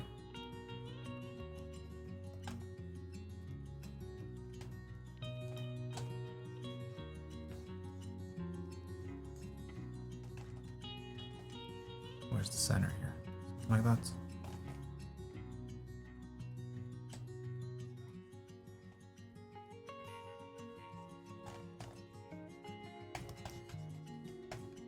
Yeah, so maybe like adjusting that foot so that it points. Like the opening of the feet is symmetrical. It's a little trickier to do, but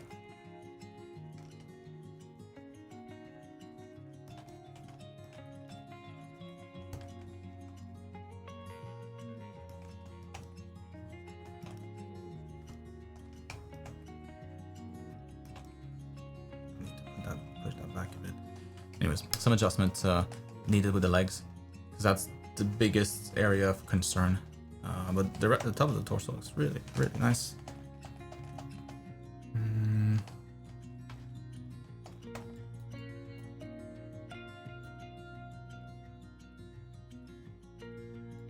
Like in here, you know, if you look at this one, for example, this one right here, you get crazy angles on the legs, but it's still consistent. The knees, shoulders, like all of it is converging towards the same point. Maybe something around here. And so like all the details in there, like the little bolts there, they should line up with this. The knees line up with that, like the balls here for the joints. The top of the balls line up with that line too. All the details here line up. So in this case, you know, it's not an isometric view. You have the horizon that's up here, and you have one vanishing point here, and you're gonna get another one back there somewhere. So for mechs, that's particularly important because everything's blocky, more symmetrical. It's easier to spot those perspective mistakes more easily, so than it is for like organic characters. But before I move on,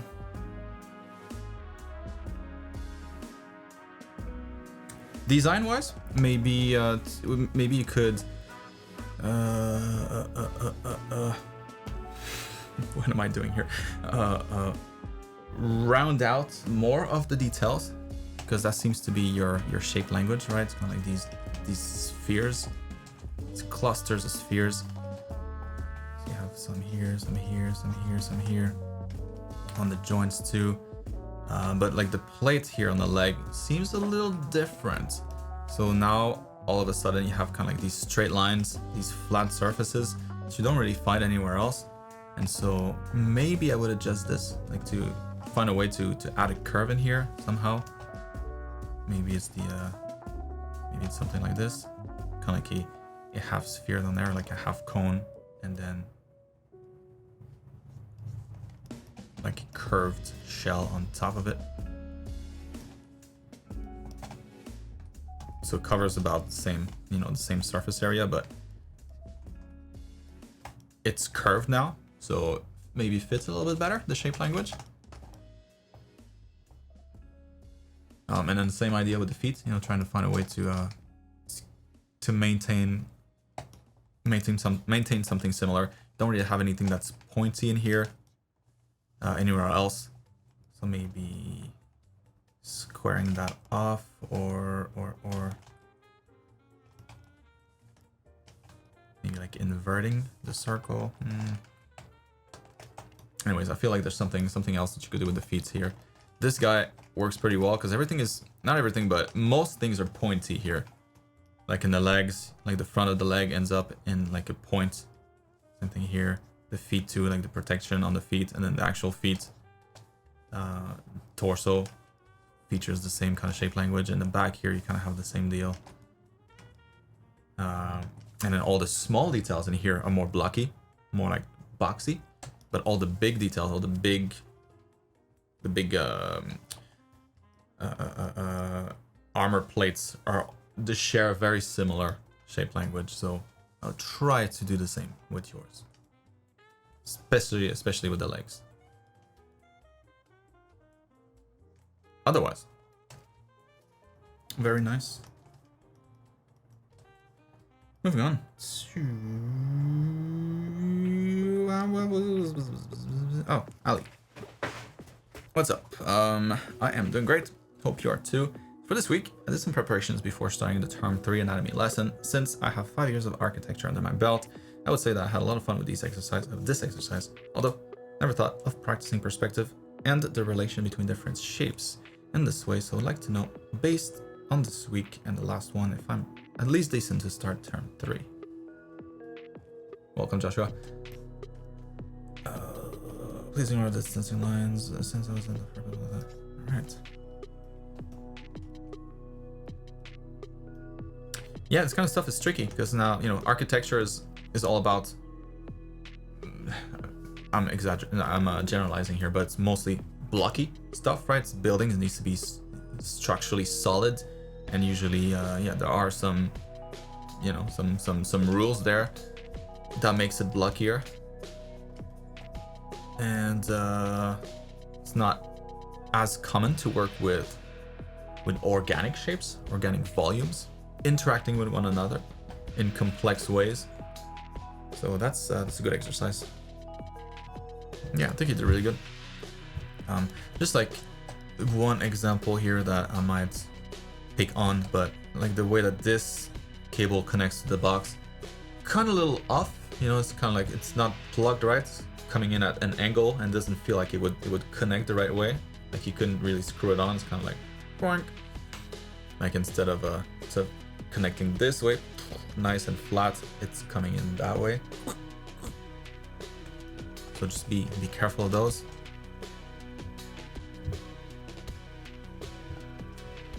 Making sure there's enough curve here for that cylinder to have the time to kind of curve around.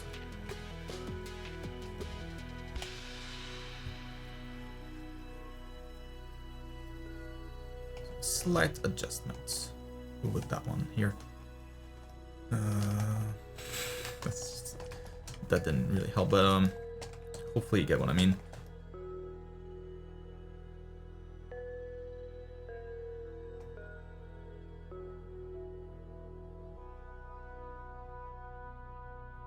Yeah, it seems like you're pretty good at maintaining volumes and like having them keep their space and not having like too many.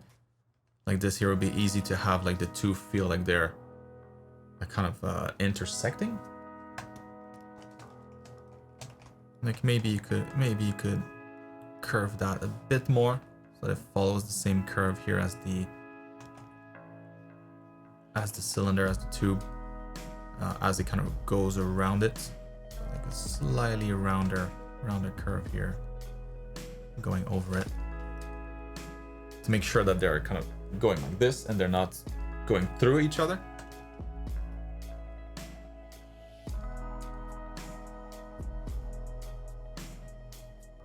But yeah, overall these are great. You did a really good job.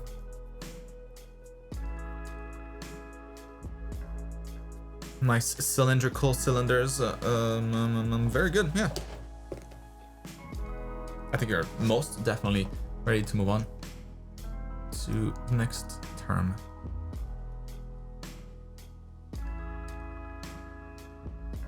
Yeah, and this is something like not just for you, but that I recommend you all to do whenever you have a chance. You know, like that's why I always recommend that you carry like a cheap sketch pad, you know, something that you can fit in your pocket, sometimes not too big, and like a pen, whatever, a mechanical pen, and you know, scribble this kind of stuff whenever you have some downtime, you know, watching TV and it's a commercial or something, or it's a part that I don't know that you don't care about. Just whip it out, sketch something, it's great practice. This is literally the foundation of everything else that you're gonna draw ever. And so, it's damn sirens, man. This neighborhood.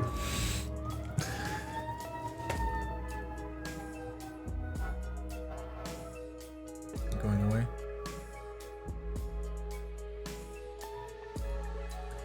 Sorry about that. Feels like it's going in the opposite direction. So. All right. Yeah, so all of this to say that this kind of stuff is important. Jesus, man.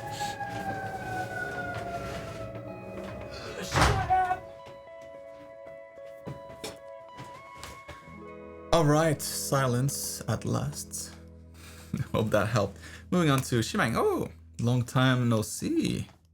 What's up? So I took a break from creating art for a couple of months. I think I had to work on the mental part of doing art and reorganizing my thoughts. I believe that break was actually much needed, and I'm now back with what it feels like, a super clear version of what art means to me.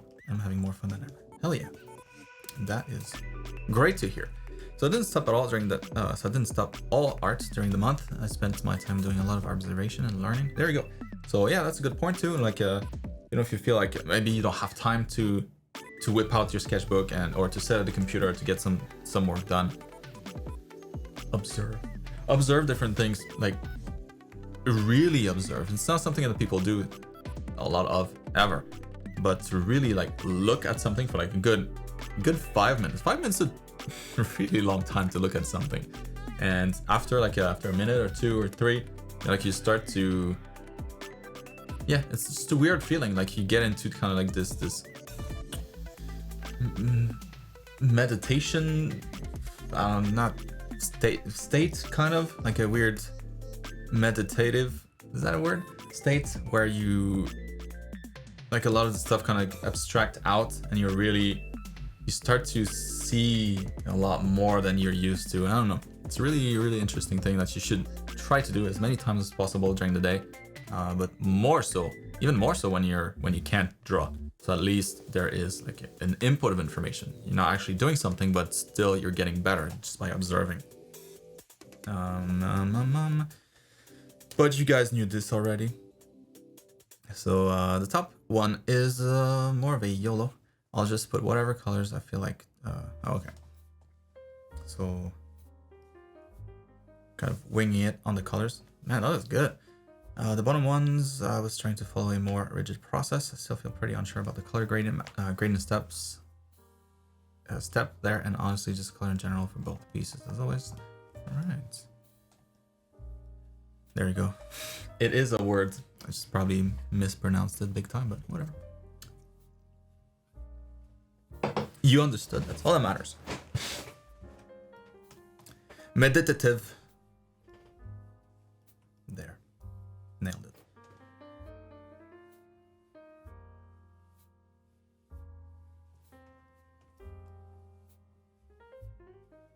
So the reason why this works so well is clearly it's like a really warm palette, but you have some cool shades in here, like nice saturated yellows. Looks more like a hint of blue against the really orangey skin. That turned out really good. Yeah, like color palette wise.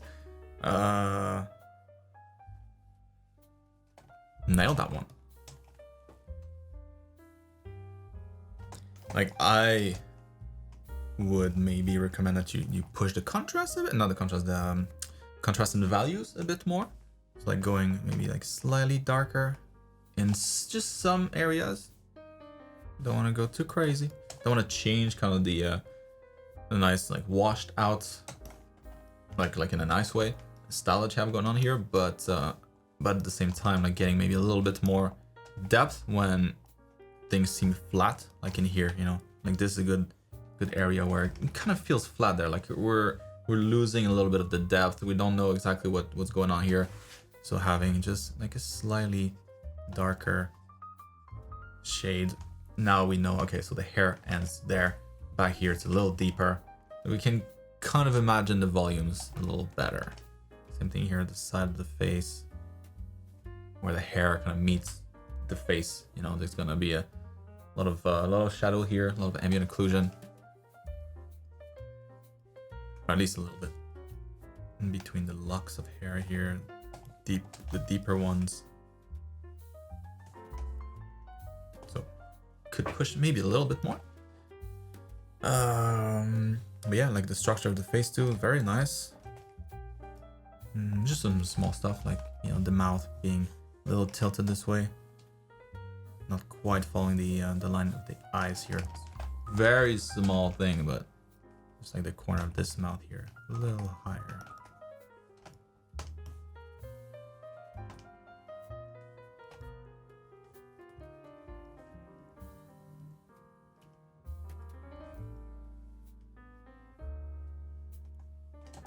And the nose, maybe a little bit more shadow underneath.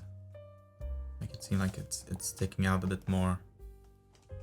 Like that nostril, bring it a little closer.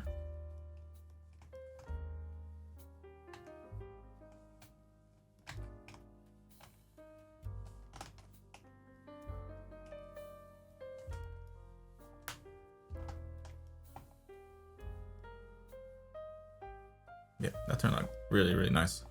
Beautiful painting. And here we have. Ooh.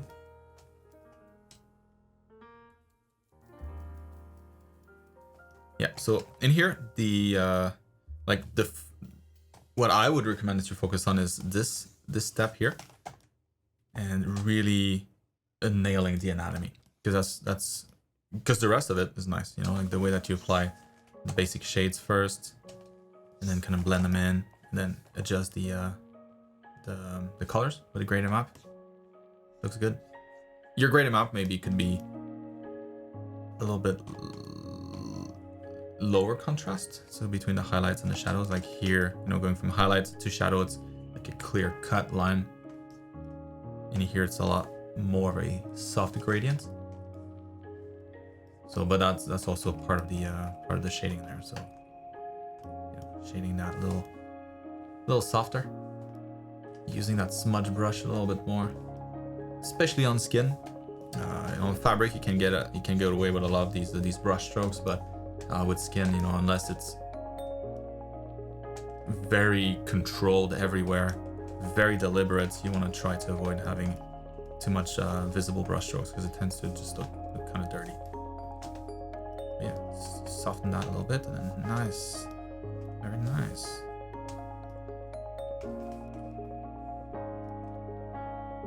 And then this, you know, you apply the gradient map on top of this, on top of something like that, where you have more of a gradient, because that's the problem. You know, gradient maps are great when you have a lot of different shades of gray, when you use like the whole range. But when you don't, when it's like from one color or one value to another, and it's like clear cut this way, gradient map, you know, you can't really work those miracles. If you were to slap a gradient map on that now,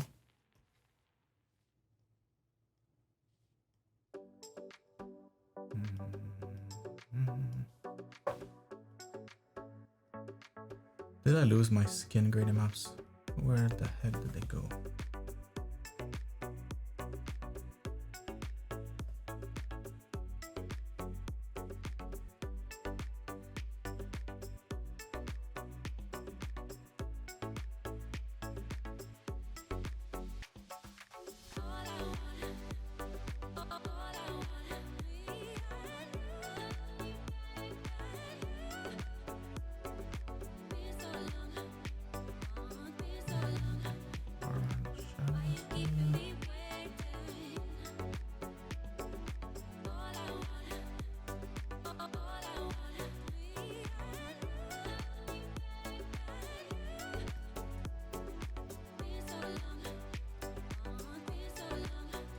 Gradient could be a little better, but yeah, now you get like that, a nice softer transition. Looks a lot better for skin.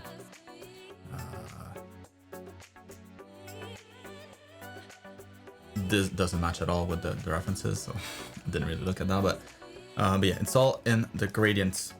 Before you apply gradient maps, you want to make sure that your not your gradients, but your shading is nice and soft. But yeah, the biggest issue here is the anatomy. So if that was a little bit more accurate, like this, that was a great start. That was a perfect start. But yeah, you want to figure out like where the shoulder joints are. Make sure that the length is proper. Keep in mind like the underlying anatomy here. So you have your shoulders, your deltoids, your biceps here. Create more of a tube rather than a concave line this way. It'll be more, if anything, it'll be convex. And then going into the forearm, and then a little straighter before reaching the wrists.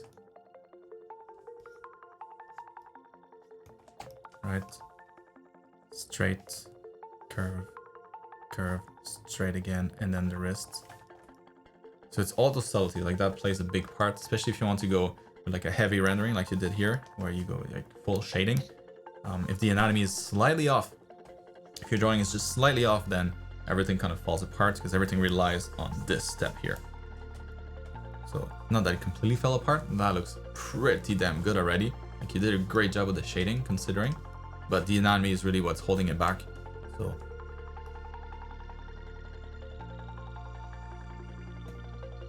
yeah, we'll look at this and practice kind of spotting the muscles on here. So shoulder right here, because that's what you're going to be drawing essentially. Those are the important parts, the things that really impact the silhouette. Arm, where the bicep is. All right, now the forearm begins. Ellipse for the forearm, and straight into the wrist. And the hand, same thing here. Big ellipse for the forearm. Straight, and then the hand. And here you have the torso, the rib cage, the ribs going something like this, sternum in the center, the clavicles going there, and then the rest of the abdomen, the hips, the hip bones right here. Excuse me, a little lower here. Pubis, and then you're gonna have your abs right in the middle there, and then ellipses for the legs, and then the knee. And so like you want to be able to accurately do this on your references, because that is exactly what you'll be doing at this step here. So try to break it up before you go into a little bit more details. But all this process here, I mean, that's very nice rendering, you know. So if this was a little bit tighter, this would be quite nice.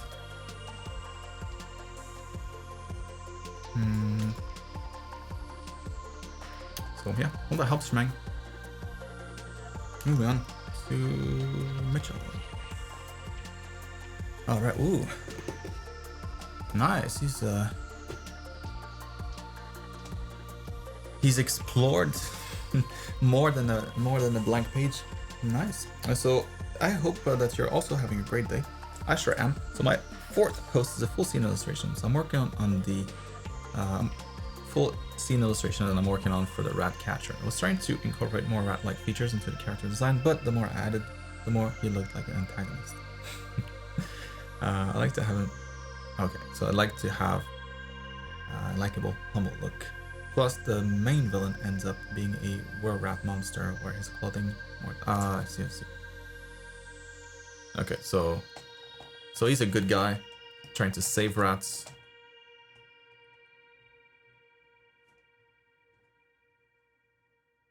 Right on, yeah. Like having all the cages here. I think you would just need to have maybe like another rat somewhere. Maybe he's got like a. I don't know why he didn't do that, but like he should totally have a pet rat. Like maybe hanging on his shoulder, kind of like, you know, like a pirate. They have their parrot. It could totally have a rat somewhere, so that you would know right away that he's like, oh, he, you know, clearly it's a pet. It's not like something that he's hunting. And then maybe, yeah, he's got a bunch of other ones. So yeah, He's a rat person, clearly. Maybe that'd be like something that makes it even more obvious if you don't want to do too much to his appearance. If you're gonna have a villain that shares a lot more of those traits. Just an idea. I mean, you could still have the dog too. Maybe the rat rides the dog.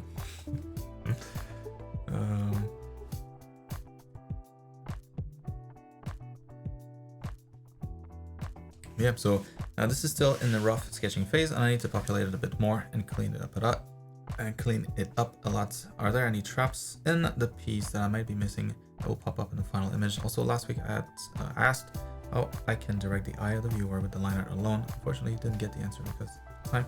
So I was hoping we could discuss that. Okay, so sorry if I missed that.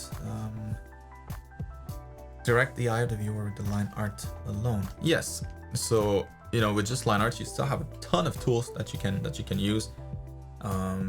If we look back at like the earlier classes where you have the where we discuss the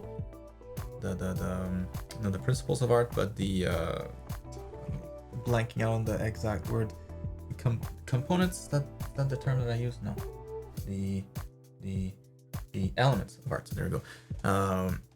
So elements of art, lines and points. Lines help the eye travel. Points anchor the eyes, and so you can use that here in a bunch of different ways. So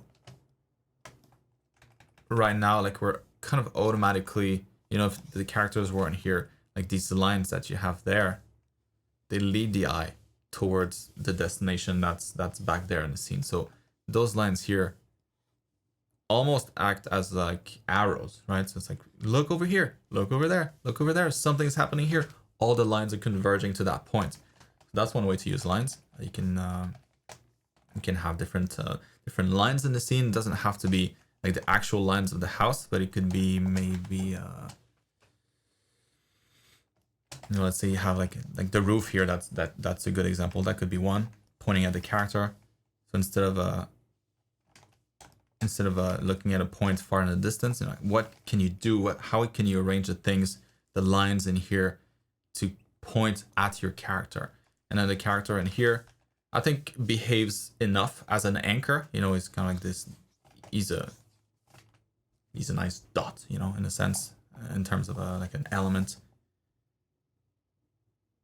Everything in here is more blocky. He's kind of different, round silhouette. So it's a good anchor already. So now it'd be just in how you arrange kind of the different elements in your scene to point at him a little bit more. So maybe for example, that's a big change. So I'm not saying that you should do that, but for example, like all of these features could be slightly different, like organized slightly differently, as to point towards him more. Maybe if we were down here, and all those lines kind of go behind him. Like that's all broken, right? It doesn't work anymore, but let's say that was the case. Now the perspective is all messed up, but now those lines, they point at him instead. See the difference? So it makes it even more likely that people will look at that character, that element. So things like that. In here, I mean, there's a bunch of different. It doesn't have to be the entire building that points at it. It could be like the roofs here. That's something. The roofs, the side of the roofs here pointing at the guy. It could be having a dog look at him, like the gaze of somebody else towards the subject is it's a strong line to make the eye travel. It could be like if you had like a sign here hanging, like a big sign with like an arrow, I don't know, like a site, like a something that has like the name of the street or something like that. Maybe like in the foreground here, and you have the direction back there, and like you have another direction towards him or something like that, pointing at him. It could be some little path here that comes out and points towards him. There's a bunch of different things that you could do, and like the more that you can add this way, without it looking completely fake, obviously, but the more you can do this, the more successful the composition will be.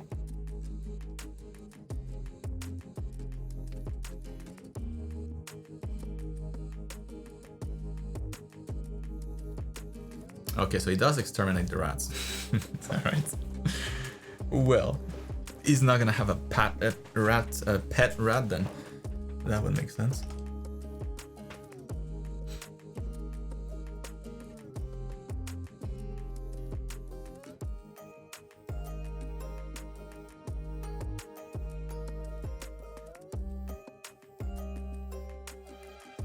Yeah, it also depends, you know, how important that is for the character.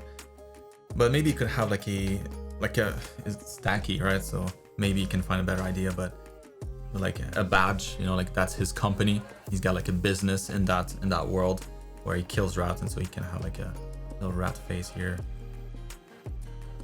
and like with a big cross on it. Like, I am the rat buster.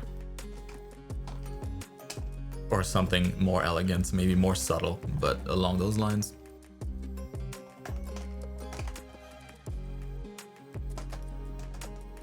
So when it comes to this particular scene, yeah, aside from trying to add more lines pointing towards the character, some things to avoid are tangents that come a little too close for comfort. Like this here would be kind of a tangent that you would probably want to avoid.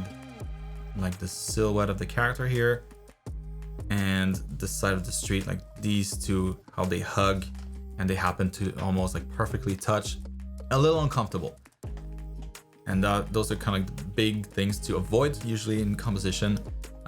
If two items like this that are not related, especially if they're not on the same level, like on the same plane, you know, one is way further back, the character's in the foreground. If you have like these weird coincidences a little too often, try to avoid as much as possible. Similarly, if you have something like you know, that comes really, really close to the edge of the canvas like this, but doesn't, or touches it or barely touches it, same idea. Try to avoid that. Like, well, why did you decide to have it almost touch? Have it completely cross out of the frame and then back in. That's way better. Or have it come far enough from the frame so that's not a concern anymore. So in here,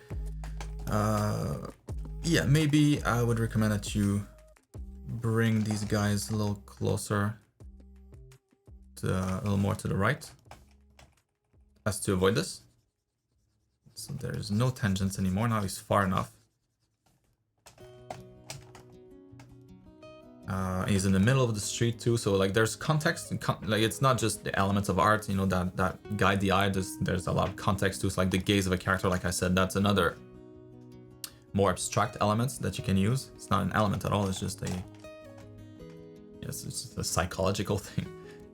They look at each other, and so this reinforces that point of emphasis. So it's good that you're doing this. It's a good thing. And so now there's an exchange between the two here. One thing that might be a little strange for this relationship is that the dog is mostly cropped out, and so just because the main character looks at the dog, it gives the dog more visual weight by default. The gaze is very important. It's very, very good.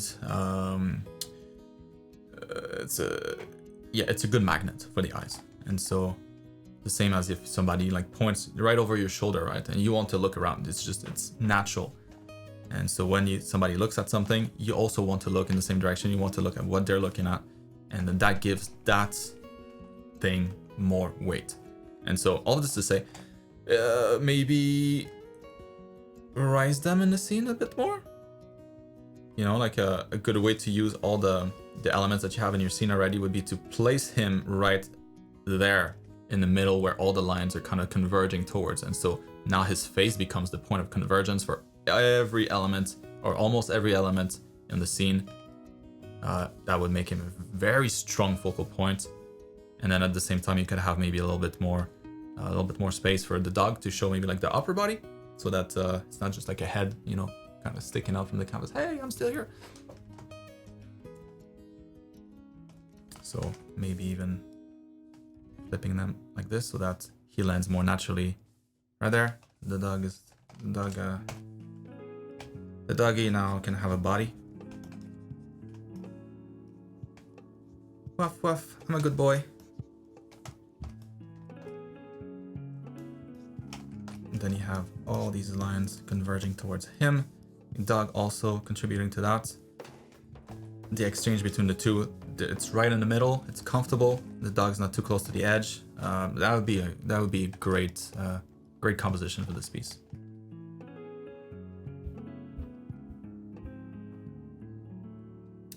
Too tall, I mean, you don't have to lift him as much, and it could be just a little bit there. It's not exact science, you know, as long as he's kind of close to where these things are converging, it's fine. So maybe not that tall, but if you can push him just a little more towards that point here where everything kind of converges towards, the better. The closer, the better.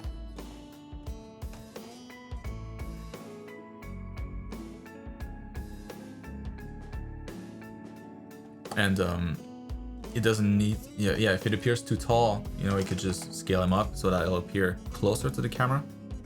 And in that case, that doesn't really change his, doesn't really impact his height.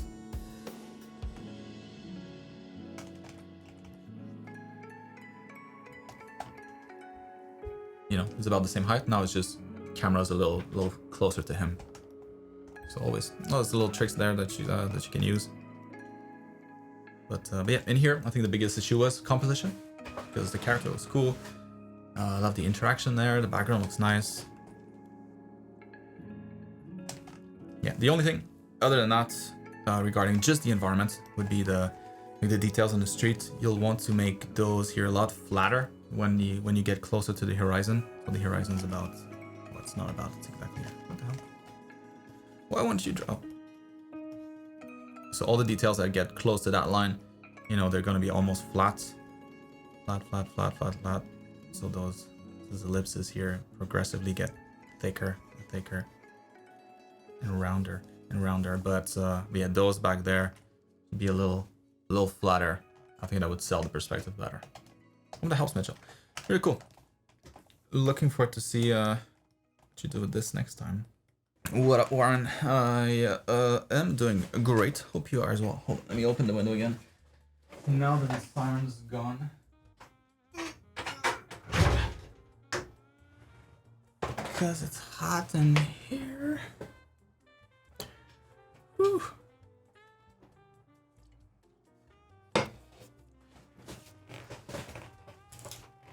Alright, so this week I decided to make a final mech design with better perspective work than last week. Before I move on. So I decided this week, this tree robot meant to provide protection and light for the birds. And move when needed. Overall, the initial perspective work was difficult, but I'm really happy with the results. I'd like to hear any feedback you have too, so that I can improve for next time, preferably on the perspective and the rendering. Background wasn't focused. Alright, Warren. Well, for the perspective, you know, the biggest issue here will be the ellipse right there. So you constructed the base. You have an idea for the top here, but I don't think you constructed that particular ellipse. And that's the main issue right now, because it doesn't quite feel round. Feels like this is not quite in the center, it's a little off center. So to construct that one, as a reminder, vanishing point here, vanishing point there. So you'd want to kind of trace a big square around first. A bounding square, bounding.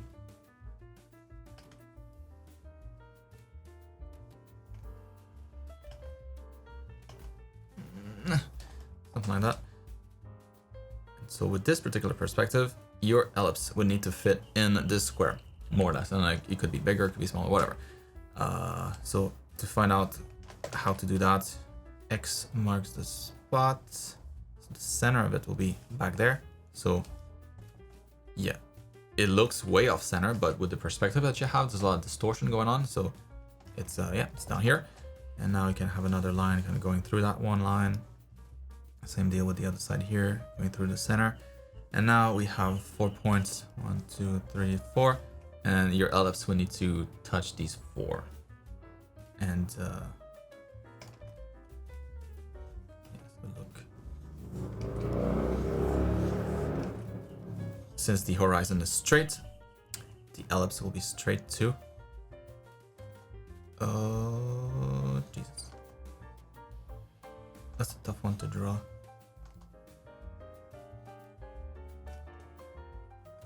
Something like that-ish. So, a little difference than what you have, right? So yours is a lot flatter. So that would be maybe like the base of it, and then you have like the thickness. Probably don't need to redraw it for the thickness, just add like a little extra line this way. But yeah, it's that ellipse that's mostly wrong. And then you already have the point of like the center point here, so that's where the trunk kind of attach.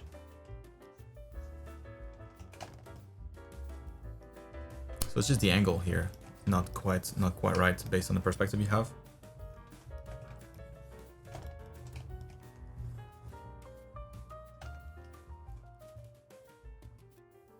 But the rest looks good.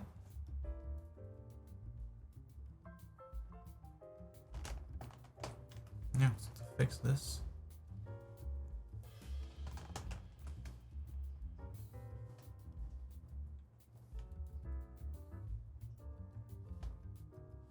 Kind of more like that-ish.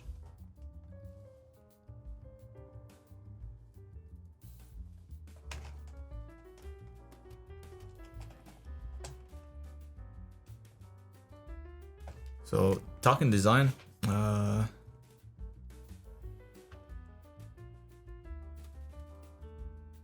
I see. Ah. I think you can make that a little more obvious, like the fact that he's kind of kneeling down, right? That's what he's doing. That's what it's doing. So those are kind of like the legs, and yeah. So right, it's kind of just kneeling down and waiting for birds. That didn't come across initially as well as it could. Looked more like just a pile of wood, you know, down there. So there's something that you could do there probably. That's a cool concept. That yeah, it's like just a mech that's taking a break. Maybe if the top of the leg here was the thighs were a closed shape, maybe with like some detail on it or something. To indicate like maybe, all right, so that's the knee here, kind of like fake anatomy, but you know, it almost looks like our vastus lateralis, vastus medialis, you know, rectus femoris.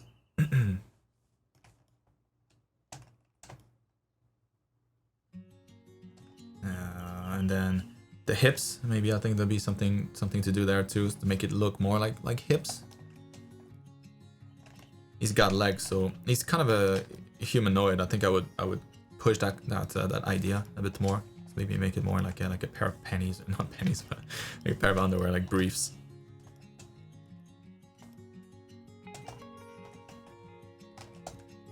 And then the top of it maybe like something that reminds us of like hips. Maybe you could have like those round loops around. Just so that it's clear right off the bat that it is a pelvis, and then the torso, kind of a similar idea, like treating it like a stiff human torso. So maybe with a little bit of a narrowing here, and then the rib cage maybe widens a bit.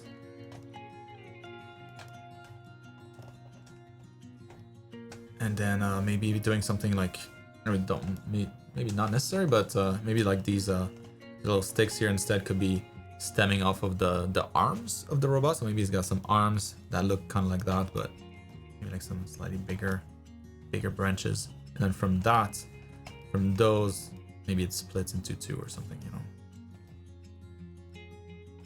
And then you have just so that it looks more like a humanoid. Otherwise, it's harder to know that this thing is kneeling. With the legs like this, with the torso, the pelvis, it helps for sure. But without arms, you know, it's just weird seeing a person without arms. But with everything else, kind of reminding us of a person. And so, yeah, kind of just pushing already, readjusting or rearranging what you already have here, make it look maybe more like arms. But Yeah, dude, other than that, I think that looks super cool. That's all I got. And the background's done quickly, but it looks nice. Like it adds a nice like if anything for the back here, if you don't want to push it too much, just do a good old maybe not for this tree here. For the stuff in the back that you don't want to spend too much time on. Maybe a good old blurry action.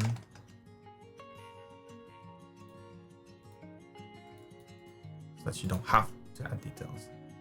And it still looks pretty good. You know? Something like that. For everything that's in the background that you don't want to render out too much. Oh, that helps. Moving on to Preston. Alright, so I started working on the clothed figure drawing segment, and whenever I try adding highlights, the clothes become too shiny. Am I just applying too much highlights? Yes, that would be why. So when something is shiny, it's usually because it has a lot of contrast. So a lot of contrast between the shadows, or between the dark colors and the light colors.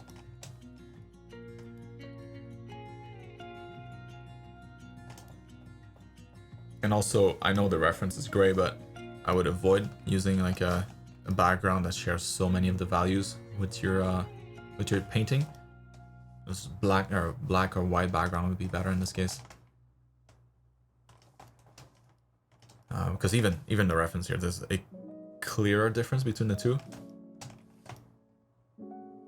In your case, it's really close, really too close for comfort. So more contrast with the background, and these folds look great. Really nice job with this. The only thing I would say is like I wouldn't make the folds any brighter than this. I think that looks good. I would definitely add more shadows though, like in some areas, like in here, you know, like in between the sleeves, in between the sleeve and the torso.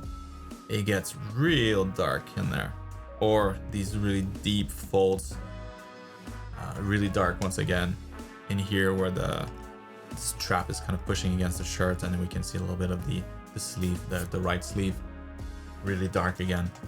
So I think those are super important, but only localized in some areas, not everywhere.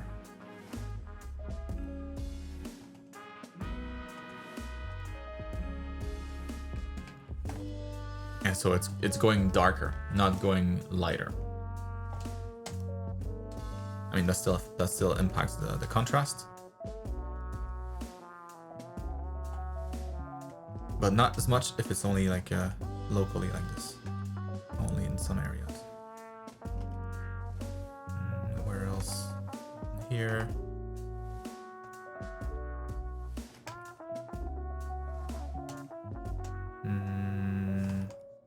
Under here, get a little more shadow.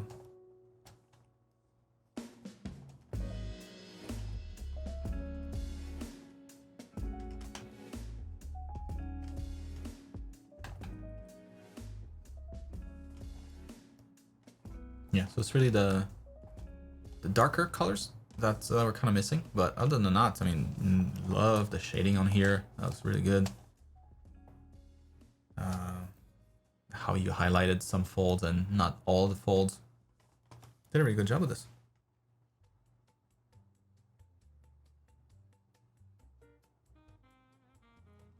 Yeah.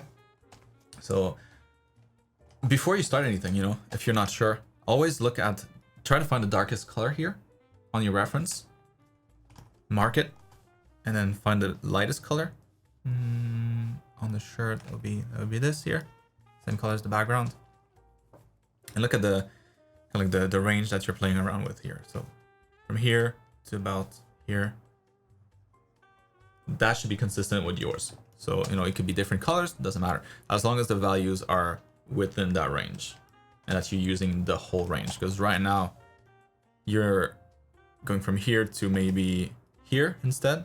So not using the whole range, the same range as the reference. But treating the folds the same way, like the highlights are the same, but the shadows are kind of missing. So make sure to use the same range of values.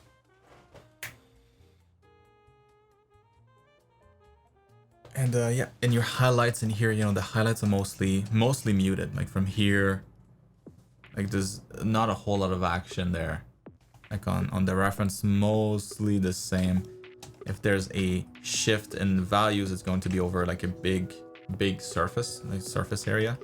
It's not gonna be a quick transition from highlight to dark, because then it's gonna make it look a little shiny. You know, like if you go from dark here to something else clearly brighter next to it, almost looks like it's glossy now. So yeah, and the highlights just spread it out, nice and diffused, just like it is here. Anyways, hope that helps, Preston. Let's do Divina, and then take a break, and then we'll continue until the end. So I'm struggling with animals.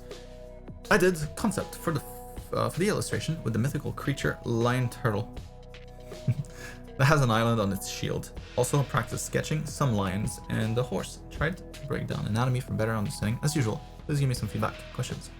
Question: how can I improve my sketches so they look more professional?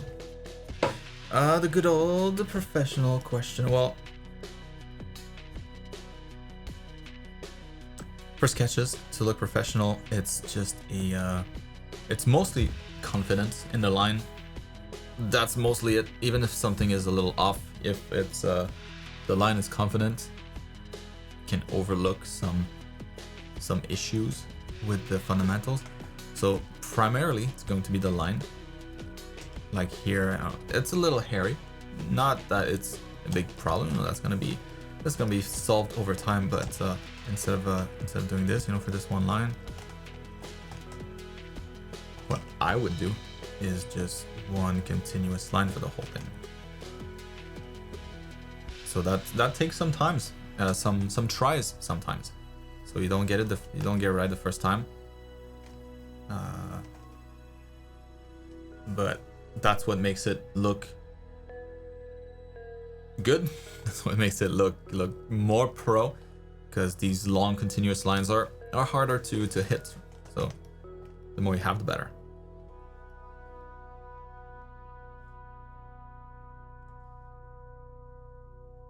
And also another thing for line art, you know, something that looks professional is also the suggestion of details without necessarily drawing the entire outline of it. So, you know, it could be let's see what I can do here. Instead of drawing like maybe these little bits of fur, said he could perhaps suggest some, so by having just a few of them located in like some areas only. So maybe like he's got like a little goatee that's a little bit more obvious, but for the rest it's a little bit more subdued. That's not a great example, but see what else I could find here.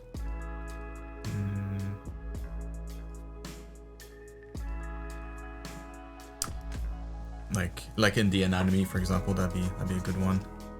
I don't know that I'll be improving anything here, but you know, let's say you consider that you have the arm here going into the forearm, and then you have perhaps like the brachioradialis group that starts here. It would look like this. You know, if you were to draw it all out, that's not a lion leg. Ignore this, but imagine this is just like a shoulder. Then you have the bicep here, and then you have the shoulder here. Again, it's not a lion thing. I'm just using this as a random example. But instead of drawing the whole thing here with the shoulder and the bicep, the brachialis, triceps, you can suggest them instead. So maybe shoulder kind of stops here. That's it. Maybe you have a suggestion for the slight suggestion from the brachialis, just the start of the tricep, and then you know your brain can kind of fill in the gaps. That kind of stuff here, like when you suggest muscle, again, not the best example, but suggesting details with lines instead of actually drawing everything, that's something that looks professional because it suggests that you have a good understanding of what you're drawing. You can kind of abstract detail away and still convey the shape. That's harder to do, but mostly it's line confidence, because that's a nice sketch here. Just the line here is a little shaky. It's a little bolder in some areas where really no reason to, like around the hoof here. Why is that line a little thicker? You know, you could have used that thicker line in for the outline of the horse instead, or to highlight maybe like some shadows or convergence of two lines. You know, here you have a bunch of lines that are kind of converging together. Make the resulting line a little bolder. Here, contour of the silhouette, that's important. You can highlight that a bit more.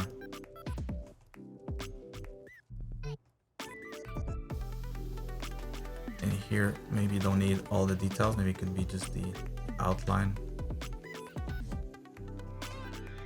You know, so that kind of stuff, like where you put the emphasis, how you treat the line weight. Because yeah, otherwise your animals are great, you know, nice proportions, well constructed. That's exactly what you should be doing. Yeah, it was really good.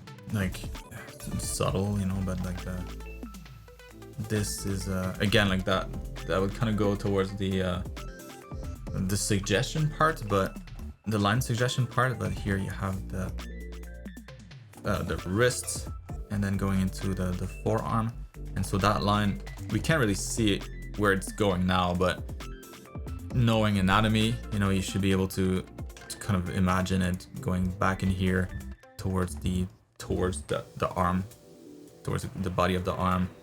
You have the elbow back here, and so we're gonna get like the bicep on the inside here, brachialis, triceps in the back. It's gonna attach somewhere around here, and so it's being able to see through this so that your line can kind of convey that as well. In your case, the line's just a little off. You know, it feels like it's going a little too much towards the center. So that line here should be maybe more like that. You know, so it's small stuff like this. So it's more in the details, because your overall proportions, like I said, really good. Yeah, now I completely messed up this guy's back leg. What the hell? Maybe with this, I would just tweak this just slightly by having a little bit more dynamism in the piece. Maybe you could bring like this ship here a lot closer to the camera. And so we would get the feel that the ship is close and the lion is further back, like behind, instead of them being kind of one next to another. And like it doesn't have to be within the frame either. It could be kind of partially cropped out if you don't want to draw like a big boat like this. Or vice versa. Maybe the island is closer and the boat is further away. If you're up for the challenge, because yeah, that's more work. But it's a cool idea. So there it is. Hope that helps. So let's take a final break for the stream here. I'll go eat a bite, and we'll be right back here with Ariel. Well, Navina, yeah, maybe it's the because when you have like one thing next to another, it feels more primitive of a drawing. You know, that's kind of what they were doing in caves back in the days. You know, you have one thing here, the next thing were next to each other. Like they didn't really have any concept of perspective or foreshortening, that kind of stuff. So whenever you have the chance, if you have two elements that are interacting, have them one in front of the other somehow. That's always more dynamic, always looks more engaging. You feel depth a lot more in the scene. Just like quick tips to make it look cooler. All right, so yeah, we'll be right back in like 15. Here we go. Smudge guard equipped, pen in hand. Let's go. And so we resume. So quick and simple. I like it. Love to hear what you think about this. All right. Very cool pose. I'm guessing this was referenced. When you include something like this, you know, if you can, it always helps to include the reference to, so that I can see more easily compare. So let's go through the anatomy here. So overall, you know, it reads pretty well, good proportions. Pose comes across pretty clearly. So yeah, it's gonna be like a few things left and right to pay attention to, but overall it's pretty good.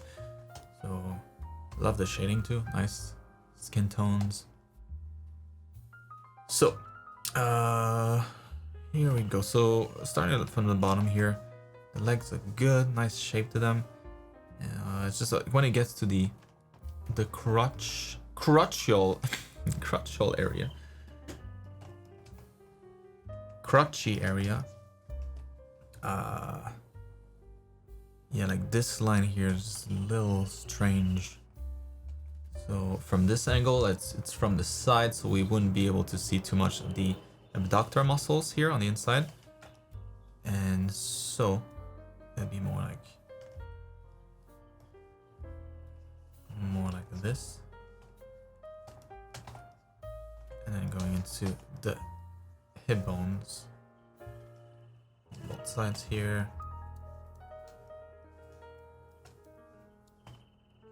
Yeah, the belly would be about there, maybe even a little more forward.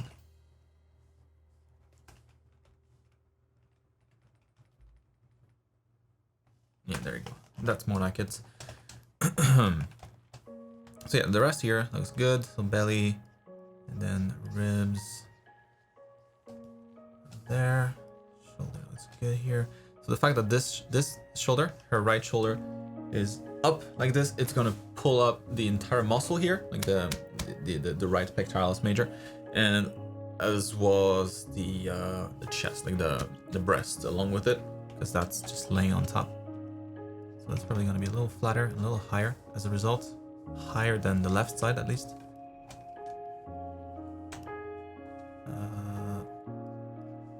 As it goes into the shoulder here. And also probably that elbow is a little too high. So maybe here instead, maybe there.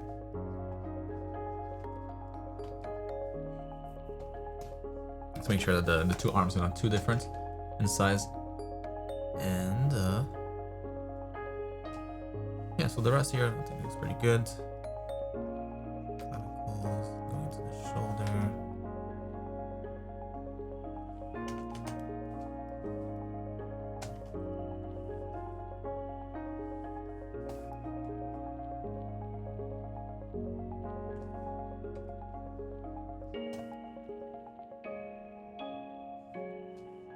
The way that the neck is connected to the torso looks good too, so yeah. So for the torso, that's about it. And then the left hand here, the left arm. A little curious what's happening in the joint right there. So let's simplify this a bit. The arm kind of opens up like this, and so we're gonna have the bicep kind of go across, and then the forearm. So it's just like this area here. You want to beefing up a little bit around the joint, because you're opening up the link, you know. So it's kind of like this right here. So a little narrower at the bicep and a little wider at the forearm, because you get a few more muscles in there that add to the bulk of it. But yeah, overall, that's about it for the changes. Some minor anatomy tweaks.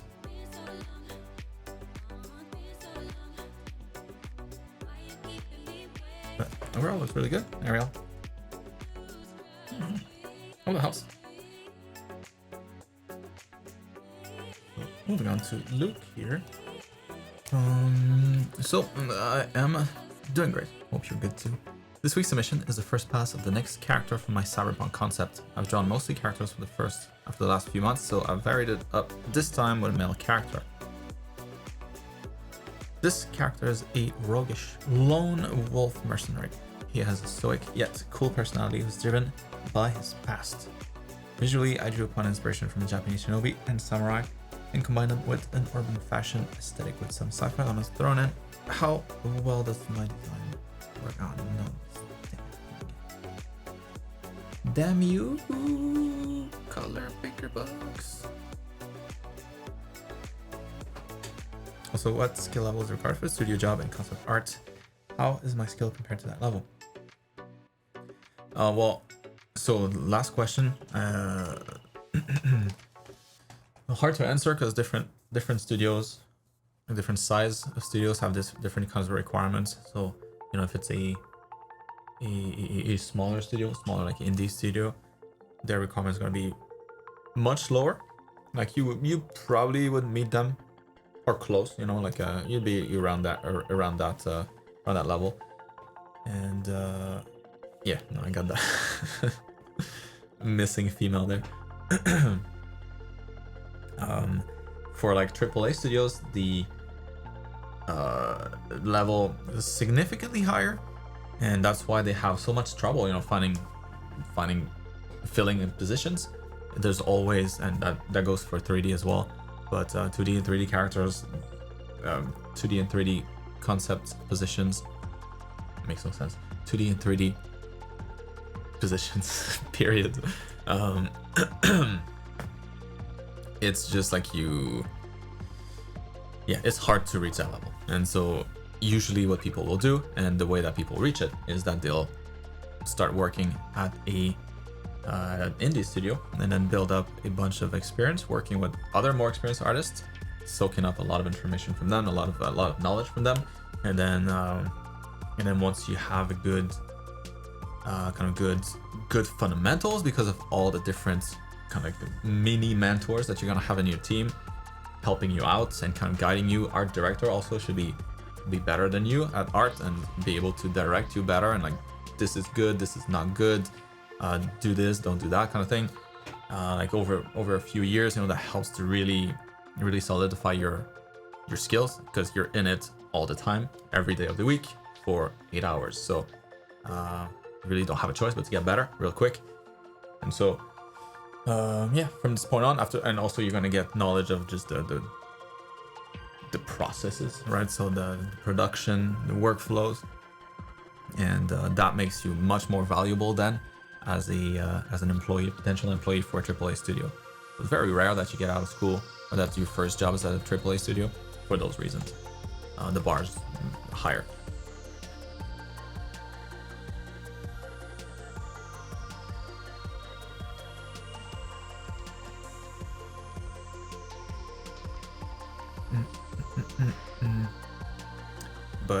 But yeah, working as a professional, like I said, at an indie studio, I could totally see that.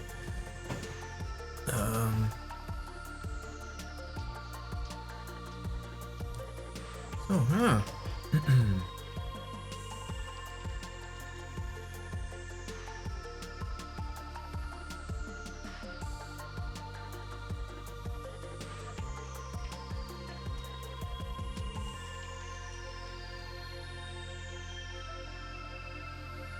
Looks really cool.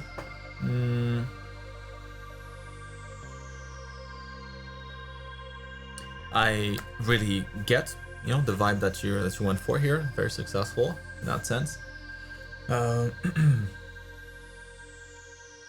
Depending on how important the character is, maybe the hook is a little weak. Like, yes, he's got a sword, so clearly that's his thing. But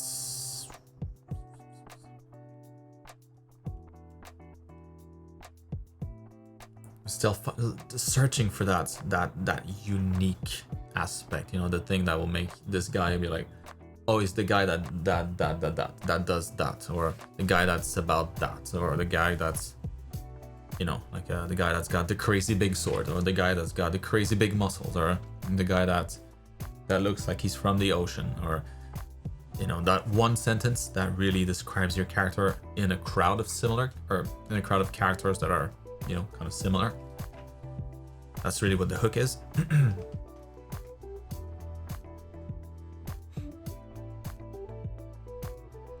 So something something different, something that we haven't seen.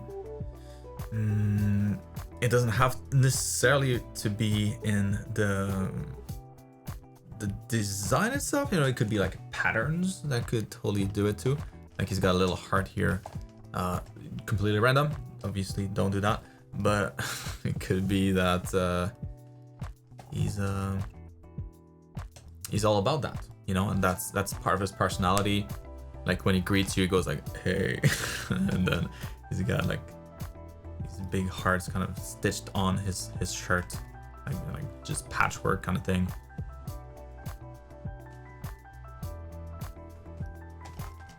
So imagine a character like this, you'd be like, "Oh, it's the sword guy with the hearts everywhere." That makes him unique, different. I'm not saying this is a good design. I'm just saying that it's that direction that you want to go in.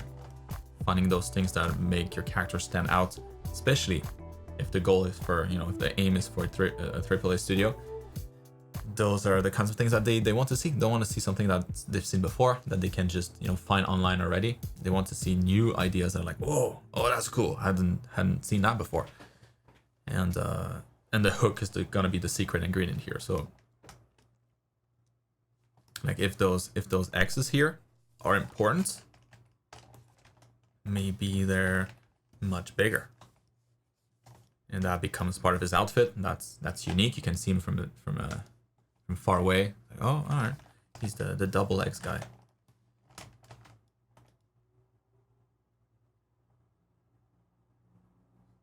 And so yeah, I don't know exactly, you know, what direction you're gonna take this, but I would find that unique aspect about him, unless he's meant to be more as a generic character.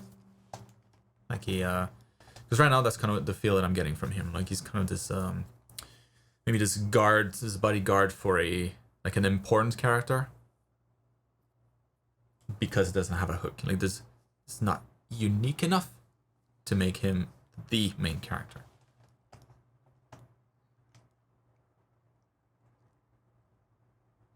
Another like again, the hook doesn't need to be anything big. Can be just done with materials. Can be just done with like small items, but that are obvious. Could be done with colors. I mean, the top part of his coat here, that was cool. But maybe again, random idea. But maybe that's the part that's special.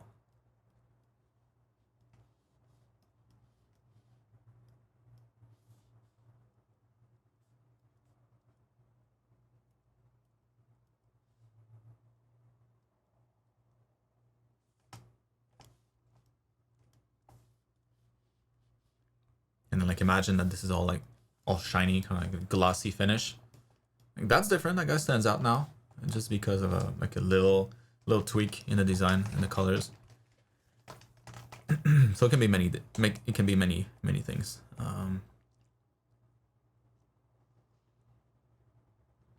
And besides that, you know, the design looks really good. Little dark maybe. So like some 3D artists might be like, can you make this a little brighter so we can see like all the details in here and make sure I don't miss anything. Like the strap here, a little hard to see maybe.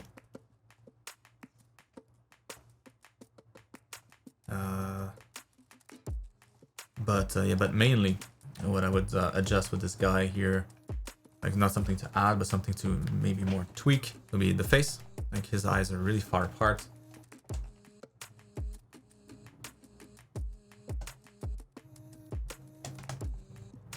Yeah, the face doesn't look as on point as the rest of the outfit. It's nothing big though.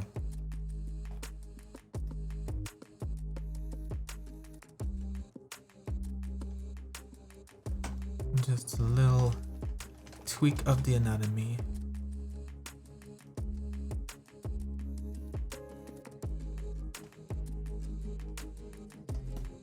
And like his skin color too could be a little less undead looking, but overall, great job. So yeah, hook, work on that, and something else that helps convey. I mean, maybe it works great for this particular character, but like the pose also of your character is important because it helps convey a lot of information. If they're yeah, their body language, posture. Like right now, this guy feels kind of, maybe that's exactly what he's about, but he feels like he could be just this really square businessman going into the train, you know, to go back home kind of thing, and then he's gonna eat cup ramen and then sleep early and then wake up in the morning. He looks like this dude that doesn't have much edge to him. If he's meant to be cool and like, you know, has a little bit more swagger, then maybe he's gonna like tilt his head back or, you know, like puff his chest a little bit and like hold his sword in like a cool way. You know, there's a lot that you can do with the pose too. So anyways, I hope that helps, Luke. Moving on to Robin. Yes, I got your DM. Did I say she? I wasn't sure, to be honest, but I wasn't sure either that you were a girl or a woman or a man, but you're not a woman. I got it. So here's the progress for this piece. Do you think the effects make it cooler? Any feedback is appreciated. Welcome, Luke. Ooh. Oh, man. Oh, mama. Mamma mia.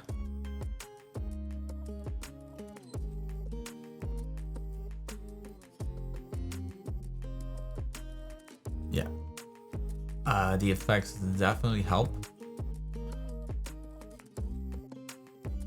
That was really cool. Maybe for the effects to be even cooler, like you could darken the background a bit more, so that there would be more contrast there. Like a slightly darker sky. Because right now, like we get it, it's a lot of contrast between all of this here, which is really, really dark. A lot of dark colors in here, and then very bright right next to it. Like if the entire sky was much darker,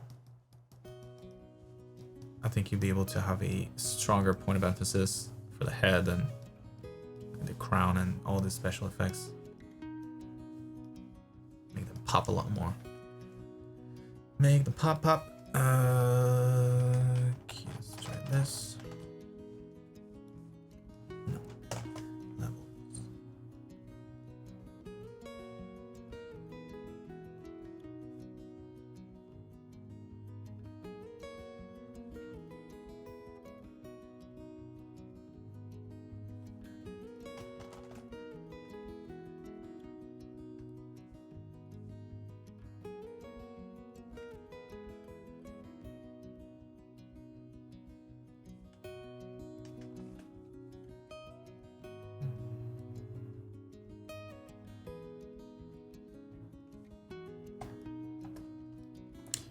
Still some work, but you know, like now it pops so much more. Now the focus is clearly around here. No questions.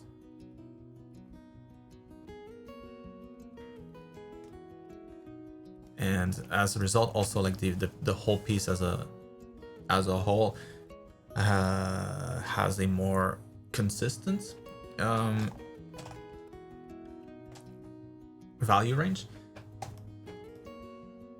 So it's always the same idea, you know, like if there's a ton of light in the sky, then that light would find its way onto the character itself, and so you would expect the two to link up a little bit more. Similarly here, we're doing the opposite. So since there's not a whole lot of light on the body, we take into consideration, or I imagine, I extrapolate that maybe the sky's not that bright, and so as a result, darken it. But probably be a combination of the two. So maybe making the sky slightly darker and then making the rest slightly brighter.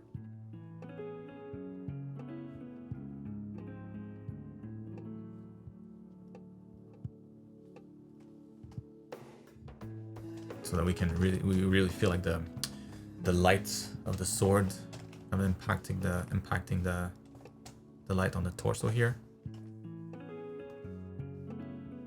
Yeah, that's a really cool piece.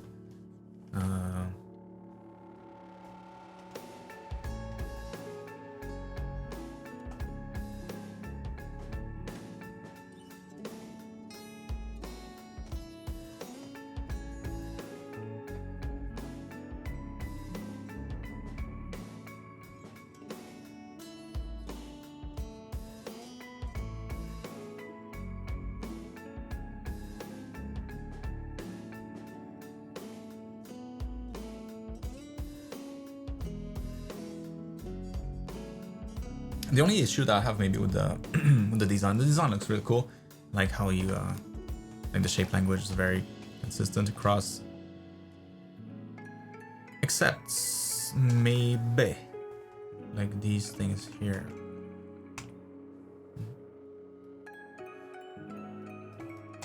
Like these little swirls. They're not really found anywhere else. Like you have some bigger ones on the shoulders, like here. If anything, like I would keep that size. I wouldn't go too small because then it just looks like a different pattern. And these are the mini swirls. These are the big swirls. You know, the end, like the tip here is not the same either. This one's pointy. This one is round. So it clearly looks like a different type of a different element with different shape language.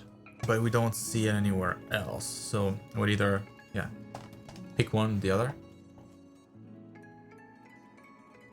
Maybe instead have just like one big one here, round.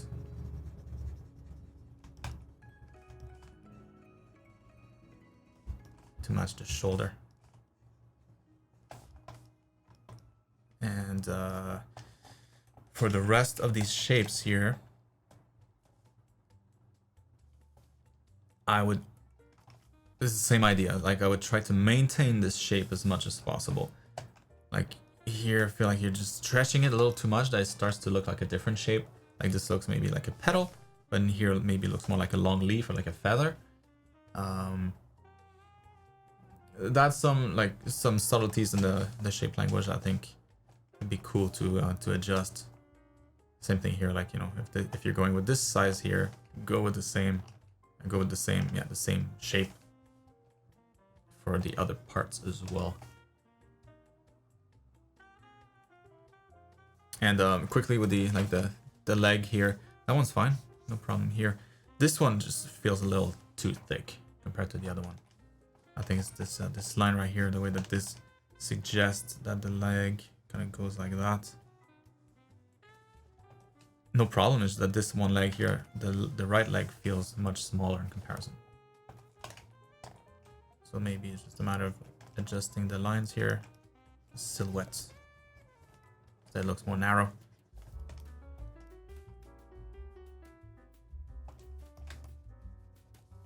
But anyways, and that's about it.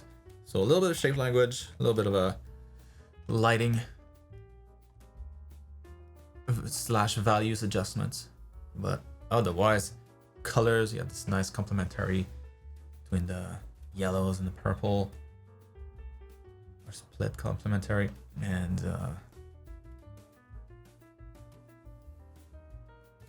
yeah, maybe like the saturation of those blues here, maybe you could tone that down just a bit. And I keep this level of saturation for stuff around the face here, like maybe the purple right next to our face could be that more saturated color, and you keep the cloak here a little more desaturated because it doesn't steal the show. Yeah, all of this to kind of just recenter or refocus even more around the face. Anyways, hope that helps. It looks super cool.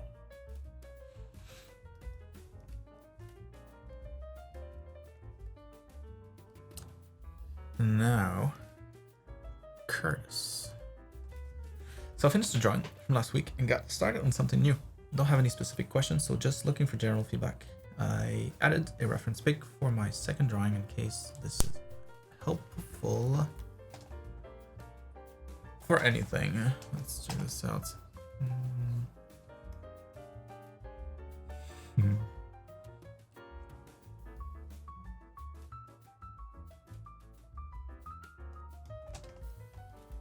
That's the finished one. Oh man.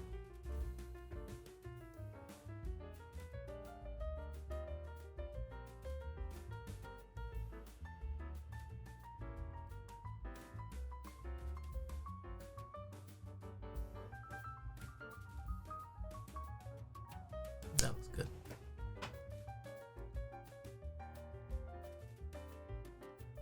Yeah, I like what you did with the hair here. Like just much lighter, and since the skin is lighter,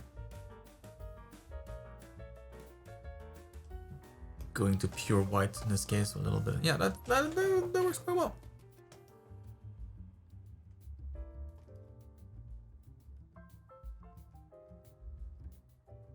Yeah, the folds look better too. Nicely shaded. Oh man, that's really good. Maybe just like a nitpick, if I may. Like the calf here would be the mass of the calf would be a little lower on the leg.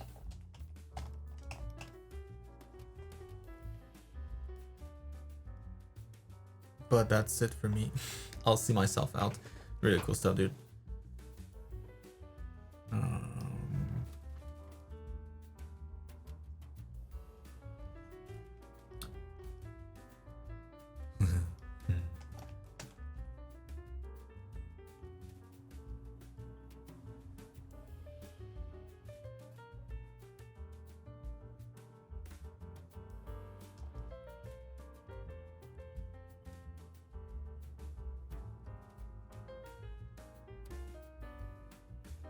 Looks really cool, but there is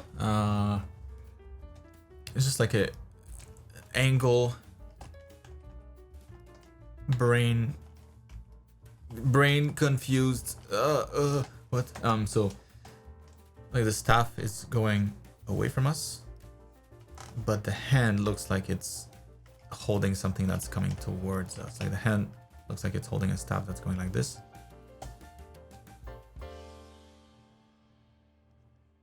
Right, like this knuckle feels closer to us than the pinky, but the staff is going kind of in the wrong direction for it. So just something with the grip there that you could adjust, or not adjust the grip and adjust the staff instead, because I was gonna say also that like this effect here would be cool if it were a little further away from the character, like maybe here instead, so that you don't you don't like cover her up too much, because it's really cool, you know. I love everything you did here, just that the effect is just a little in her face. So if she were instead to hold the staff, like instead of holding it like backwards this way, she actually held it like pointing it at us almost, the staff could be coming a little, or it could be could appear a little longer with the foreshortening, and then you could have the spell kind of be around here instead. And then this way, all of this here would be clear. Just feels like a better read.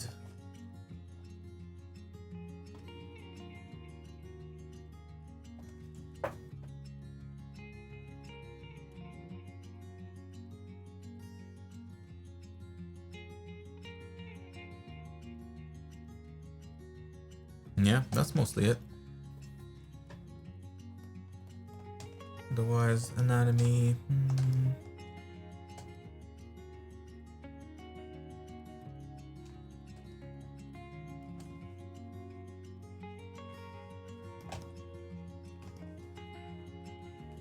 Shoulder joints. And then back here. Like when you're like this, the shoulder's the only thing that you'll see really, and then you'll see like the part of the your scapula in the back, so that's gonna be like this little bump here. But you won't see anything else from the back, from this angle. So maybe shoulder, and then the rest of the arm. And I was was gonna say, because of this particular angle here, maybe this.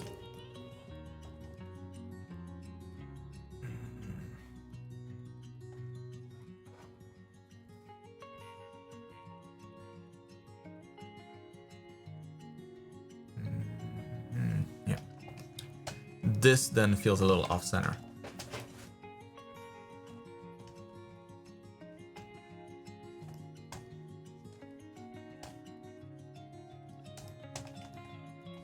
Shifting all that stuff here.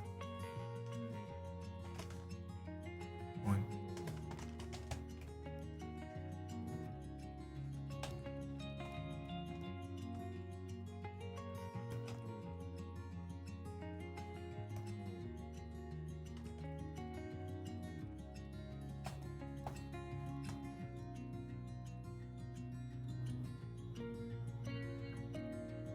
Yeah, so small stuff.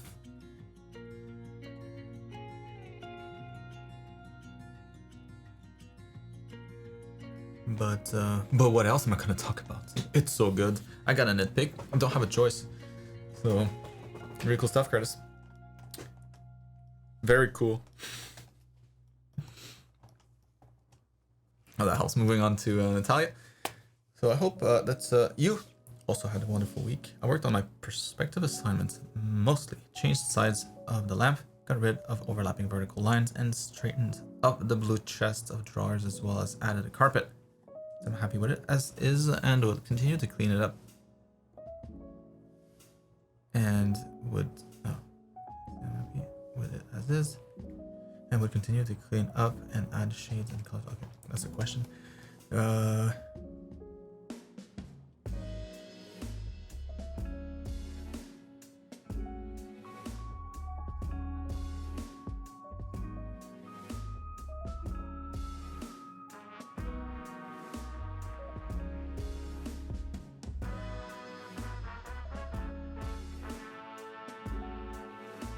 Yeah, that definitely works a lot better. Yeah, I like this a lot. Carpet feels good too. About the right arc here. Nice.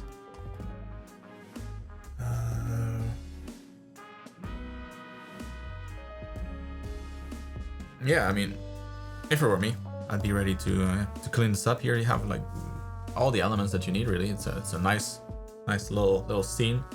Everything in there makes sense. It's well constructed. It would be. I'm surprised that you held off this long to not shade it and add a bunch of lights in there. Definitely ready to go. And then sending as well two of my post studies, The Woman with a Sword. I felt the study itself went fine, but then I tried twice making a character out of her and got frustrated that it doesn't look as I imagined. Do you have feedback for those?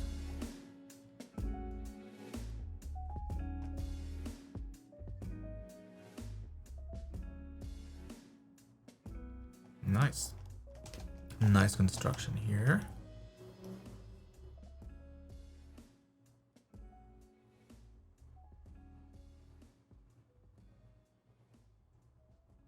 So one thing in here to spot, maybe for future studies, like try to spot that line. It's a very important line in the body, but it's the torso line, like the symmetry line here in the middle of the torso, and how this one here has like this really soft S, but as a result, like it completely twists her hips in the opposite direction than what you have here. So up there, the torso is pointing this way. And as it curves down here, now torsos, the hips are pointing that way. So like whenever there's a curve, that's the direction of that particular part of the torso. And so if there's an S, then that usually means that there's going to be two different directions. If it's straight, just one. If it's just one curve, just one direction. But when there's an S here, that's important to spot because it's going to twist the hips that way compared to the torso. And so yeah, that's the main difference here. Hips there, top is fine. It's just when it transitions here to the hips.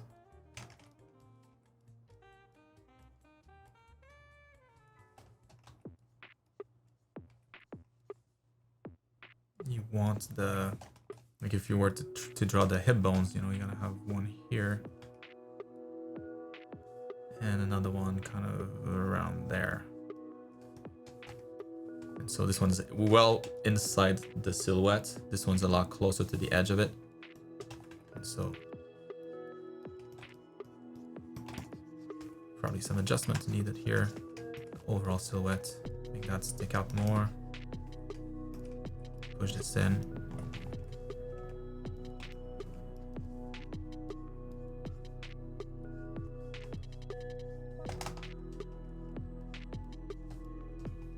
So it's very subtle, but stuff that's important to notice.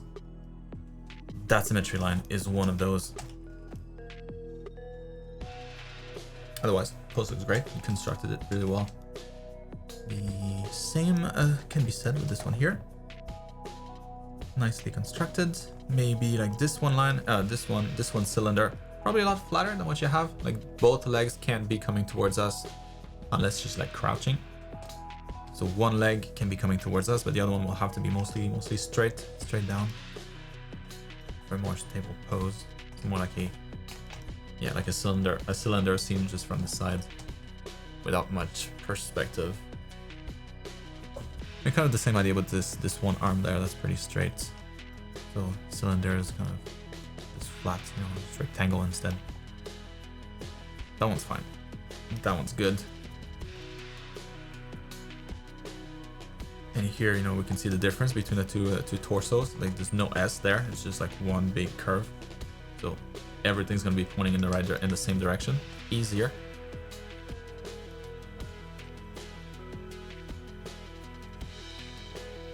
So overall, great job with this. And then the drawing that you're not happy with. Not how you imagined. Well, sorry to say, but that's gonna be the case for years to come. It's you always have to settle. Being an artist is just settling with what you have versus what you wanted. Like settling and not spending an extra 20 hours on a piece and just calling it done before you really feel like it's done, or settling with an idea that's not as epic as what you imagined, or with an anime that's not as stylized or as on point as what you had in mind. So that part is normal, but I'd be more curious to hear what you actually had in mind, like what you wanted to achieve with this that you weren't able to. Because it looks good, you know, it's a nice character that's well proportioned, of course, based on a good construction, so it's a great starting point for it.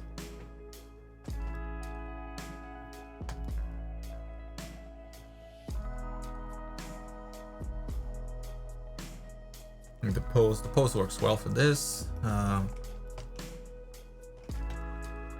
Nice arch in the back here. So like the main thing here to me that doesn't work as well, that I feel you'd get a lot more extra like wow points if you fixed it, would be the head. So the position and the size of the head. So right now she's got a pretty small head, you know, compared to like the width of her shoulders. Like she's got big shoulders. And even, you know, like regular humans have wide shoulders for the size compared to the size of their heads. That's normal. So it's uncommon not to. Like she's got very narrow shoulders for the size of her head. Very, very narrow. That's more typical that you would see.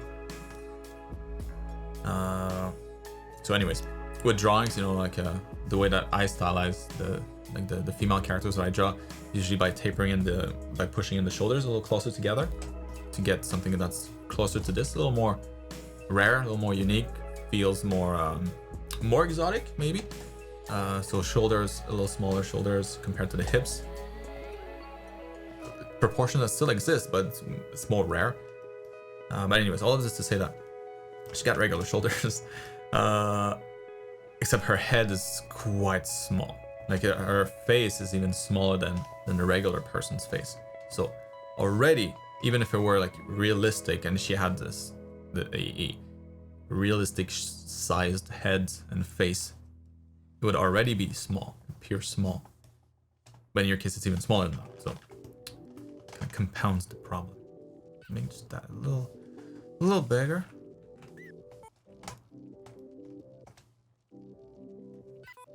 A little tilted to the side, like the original.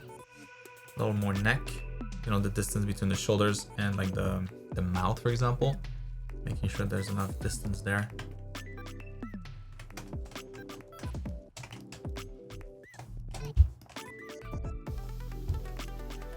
But just fixing that, I think, should help already quite a bit. Now she can have a long enough neck. Looks a little bit more slender.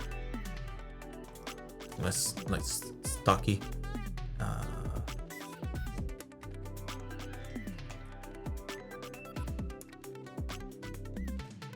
And then for the face, yeah, I mean, there's not a whole lot here that I can do playing with pixels, but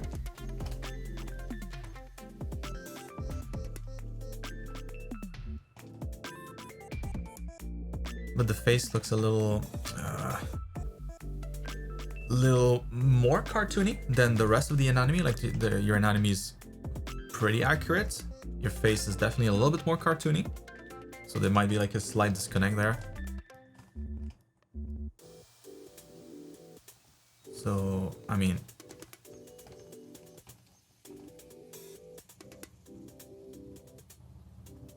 I don't know that I'd be able to do much more with the few pixels that I have here, but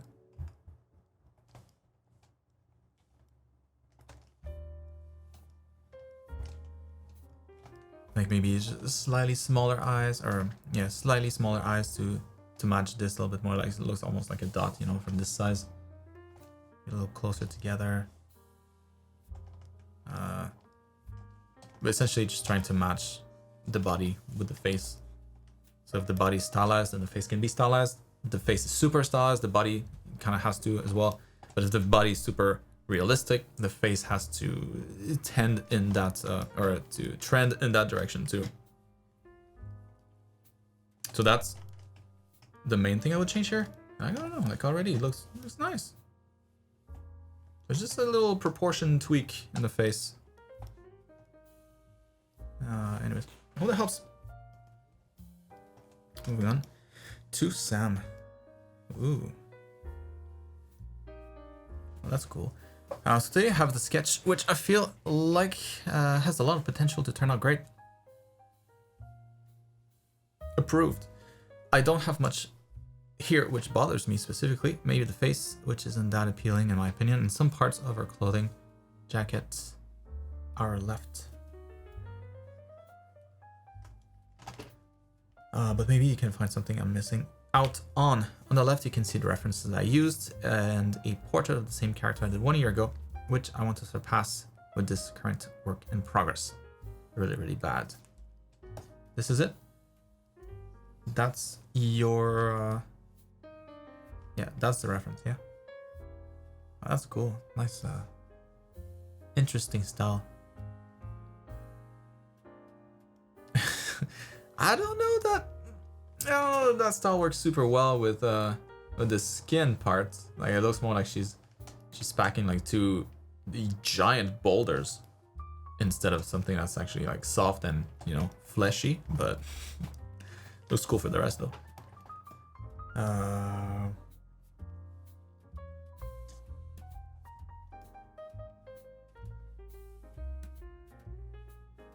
Yeah, that's nice. Nice hits of highlight here. But that's not super high, you know, super high challenge. It's straight ahead, not much foreshortening or anything like that. What you're doing now is a lot more dynamic, a lot more exciting.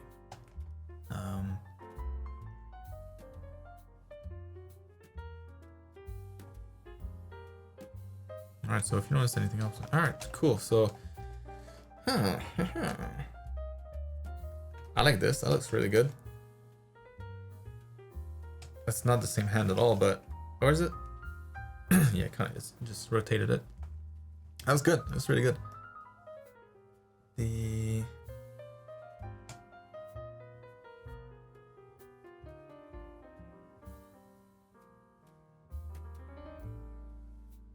Maybe the pinky looks a little broken. Like I would just slightly change the angle. Not by much, but just a little. And like you have it, let's say as a cylinder. That way, I would change it so that it's more like that. Very subtle, but just a slight change of angle.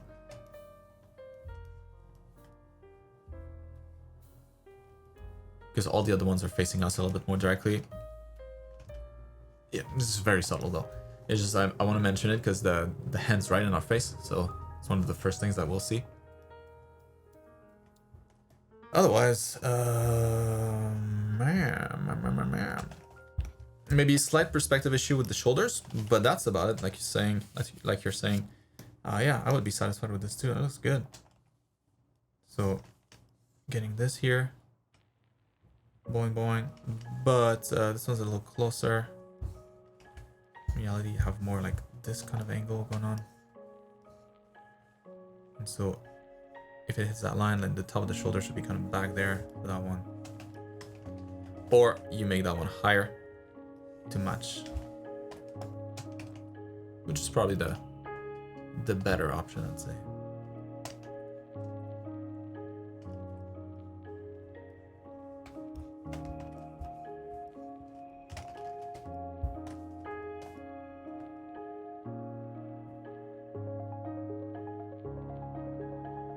Oh, it's just like a regular jacket.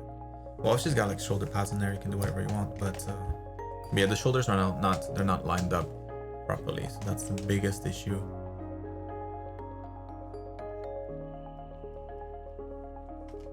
So I don't know, maybe a combination of lowering that right one and then raising that left one ever so slightly.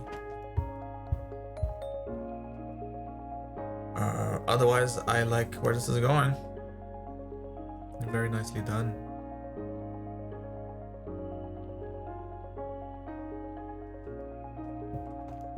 Just careful about that clavicle here. Make sure that it lands in the shoulder somewhere. Doesn't go down too much. Yeah, man. Very cool sound.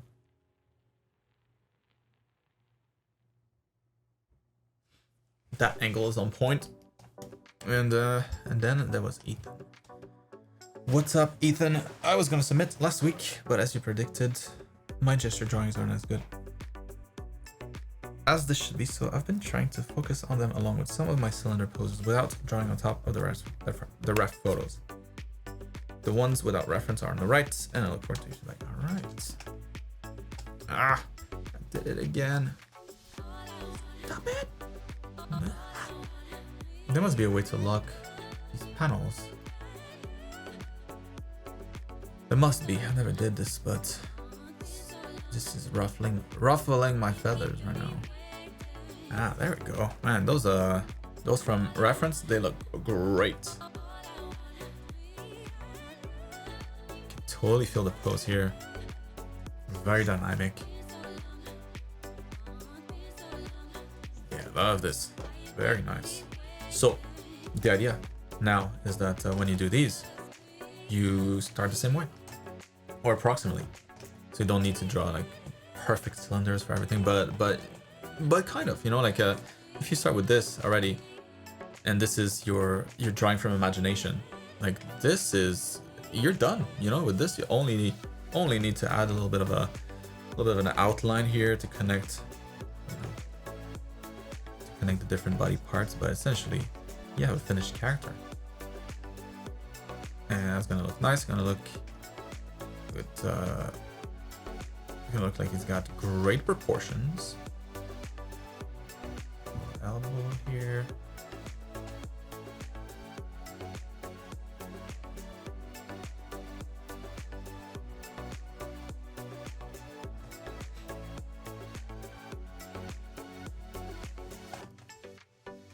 Because yeah, that's kind of like the next step after that, right? So that's the reason why this is something that we focus on, because that's the starting point when drawing from imagination. And it's a lot easier, obviously, to draw cylinders than it is drawing like a full figure like this. So I can see that you already, in some cases at least, that you had some construction in there, but yeah, try to get as close as possible to this. And, or any variant of that, right? So it could be, maybe instead of having 2 balls here, you prefer to have just like 1 bean, or maybe you prefer to have a box, whatever you prefer. But like maybe add something to the shoulders, you know, to when drawing from imagination. So that's going to be like your own personal recipe. This is kind of just like a starting point. From here, you can look at different things that help you. So maybe, yeah, having like balls here for the shoulders, maybe that helps. And then that's how you start your drawing. So, and when you do something from imagination, let's say this guy here. All right, start with the head. Then, you know, you have the neck here, torso, the hips going in that direction. All right. A little pelvis here, and then leg number uno, the other leg. The knee's gonna be somewhere in here. Calves. Maybe your shoulders, shoulder ball here. Center symmetry line here, so we know what side is what. And then the arms is going to be a ball joined by a cylinder. And then another cylinder, this time going away from us. And that one here, a cylinder coming towards us slightly, and then another one coming even more towards us. Very foreshortened. And a hand, and then, you know, from here, you kind of do the same process, close all those lines with your knowledge of anatomy eventually, and then you get a cool little character, and like as a starting point. So try that process when drawing from imagination here. So what you did is a little bit more like gesture drawing, which is not bad at all. But gesture drawing is more so that you get more familiar. It's more like it's an observation exercise, mostly trying to abstract out a lot of information, focus on only certain things. So really analyze what you're looking at by separating details and then taking only what you need. When we work on something like this, that's more of a process exercise. So that's kind of what you start from. You don't really start from gesture drawing. Gesture drawing is just there to help you observe. And then with what you've observed, you can do this better. If that makes sense. So hope that helps, Ethan. Yeah, practice this kind of stuff here. Everything is a cylinder, like these legs, just big cylinders. It's all the same. My cylinder is not the best there, but that's what they are. They're still cylinders. All these limbs are cylinders. And I hope that helps. So that's gonna be it for this week.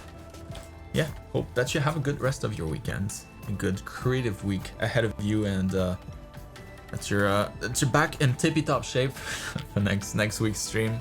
I'll see you then.